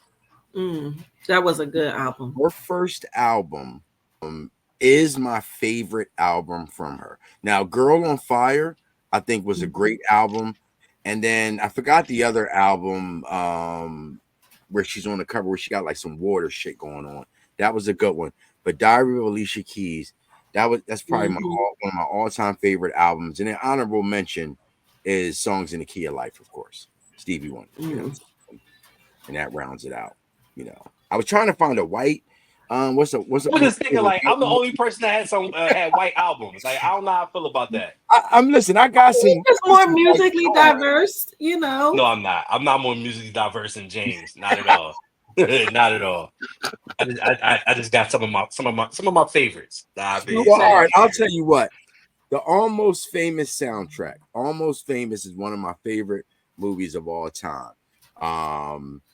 It was directed by Cameron Crowe, and it's loosely based on his life, where he was he got a job at Rolling Stones underaged as a reporter, and he got to follow around this band Stillwater, and he wrote about his time with it. That soundtrack has some Elton John on it. The Carpenters are on it. So that's probably my white album that I can think of off the top of my head. So, yeah, I don't have one. Yeah. It's all right. Listen, you like Hall and Oates, right, Belle? Hall and Oates. Sarah Smile. Sarah, come on. You know that played on the I like Teddy Swims. Okay. We'll give you that. All that. Right. I like Jelly Roll also. I'm going to put Sarah Smile in the chat. You are going to know this song. All when right. I feel like leaving, you know I can't go. Come on. You know this song. Trust me. When you play drop it in the chat. I'm drop it. And listen, and you're gonna know Billy Joel, Piano Man. All right, Come on. Okay, so, all right. So I want to throw something in here, because one of the things I want to do is have some content for a vote. So it's almost kind of like my version of Versus. Okay. So who are you taking? And I need fast answers from the both of y'all. I want y'all to think. SWV or TLC? James. SWV. I'm taking TLC. I'm taking SWV. TLC is the right answer though, Reggie. You know that, right? No. I think TLC had larger than life hits, but I think SWV spoke to the culture. Like, I think SWV was just okay. Like, yeah. Okay. Yeah. All right. You don't Belle, think why TLC spoke to the culture? Nah, I think at tried, the time that they were speaking to us is at a time that it was what we needed to hear in that age, right? That is true. And that we were not being really taught at home. So, like, you know, a lot of they think, right, you know, the waterfalls. You know, and then like I said, I think they had larger than life. They had larger hits, right? Waterfalls is a hit. That's a hit. Back then was a hit. Yes. But then they also had some nice Central Soul. Oh yes, Red Light Special. Yo, their first album, classic. Yo. Yes. Right. But to me, I mean, like you said, James, TLC is probably the correct choice, right? They probably is a correct choice. But when I kind of think about like, and I sound like an old nigga, right? I think about like the shit that I listened to the shit that you listen to as a teenager is Mhm. always gonna be the thing that just resonates with you, man. So if Yeah, I think about like Weak, like I mean, like it wasn't like transcendent, right? It didn't like cross over, right? But in our community, like Weak, okay, like hold up, that was Reggie. With that being like said, and that will be the poll, TLC or SWV. But just for us, SWV or Escape. SWV. I'm going No. SWV. Ooh, I think it's a little tighter with Escape. Escape, who can I run to? Rain. Understanding. Right here. I don't know if right here over understanding, but I feel you. Use your heart. Anything. Okay, nigga. Okay, you got it. All right, all right. That was good. I'm so into you. They Okay. sample my Little Secret. Oh, my thing, Grant. oh yeah. Oh, no. That's what we should All right. keep it. SWV or In Vogue. Oh, that's tough. I'm going with mean, Invo. I'm gonna go with SWV only because Damn. I'm gonna tell you only because I feel like In Vogue, they didn't last as long. I think In Vogue is like a 3-year run, and then they was just Had to they reinvent came back with themselves. I think it. Invo Right. paved the way for SWV. Exactly. I will say that. Listen, In Vogue crawled so SWV could walk. And so Absolutely. TLC can run. Boom. Girl power. Girl fucking power, yo. You know what I'm saying? Shout out to the women. Shout out to all the ladies across the world for Women's History Month. Yes. And you know, we do like to always highlight a woman. Belle, you are highlighted, of course, this week. And we won't even highlight no other Johns. You know what I'm saying? I won't highlight Pinky or Jada Fire, none of them. Okay. Nope. Just Belle with the rebel drops. Belle with the rebel drops. Belle, give us a drop. Tell us where we can get the rebel drops, and not just the rebel drops. You have other products as well. Yeah. Well, the Rebel Drops is www.rebeldrops.com. So easy. There you go. Find me on IG, Rebel Drops. Find me on Facebook, Rebel Drops. There you go. Keep it consistent. Facts. Absolutely. Yes. Facts. I love it. Any closing words, Reggie? And if you scroll far enough down Rebellious's Instagram, you'll see me getting a rebel facial. Oh shit! Yeah. I gotta come up and get the rebel facial. It's Women's History Month, but I cater to the men also with the beard care line. You know, send me an Addy. I'm gonna send you some products. You check them out. That's what I'm talking about. Yes. Say less. Say less. You already know. Gotcha. Listen, man. With that, I appreciate y'all. More importantly, I appreciate those that are listening to us, because as you know, you could be anywhere in the world, but you are here with us today. I want to send a special shout out to Belle. Once again, we appreciate you for coming to be on the podcast with us, and we look forward to bringing you back again. You know what I'm saying? Right. I'm Lauren. This about to be a thing. You know what I'm saying? B, you coleslaw, nigga. You know what I'm saying? But the last thing I just want to say is spread love and not war. You know what I'm saying? Love your brother, love your sister. Don't be so quick to beat them down. You know what I'm saying? Hurt people. So recognize that. You know what I'm saying? Just take that second to, like, if you can, gather yourself, look at this situation logically, and understand how you can help this situation and not hurt the situation. You know what I mean? Be the solution, not the problem.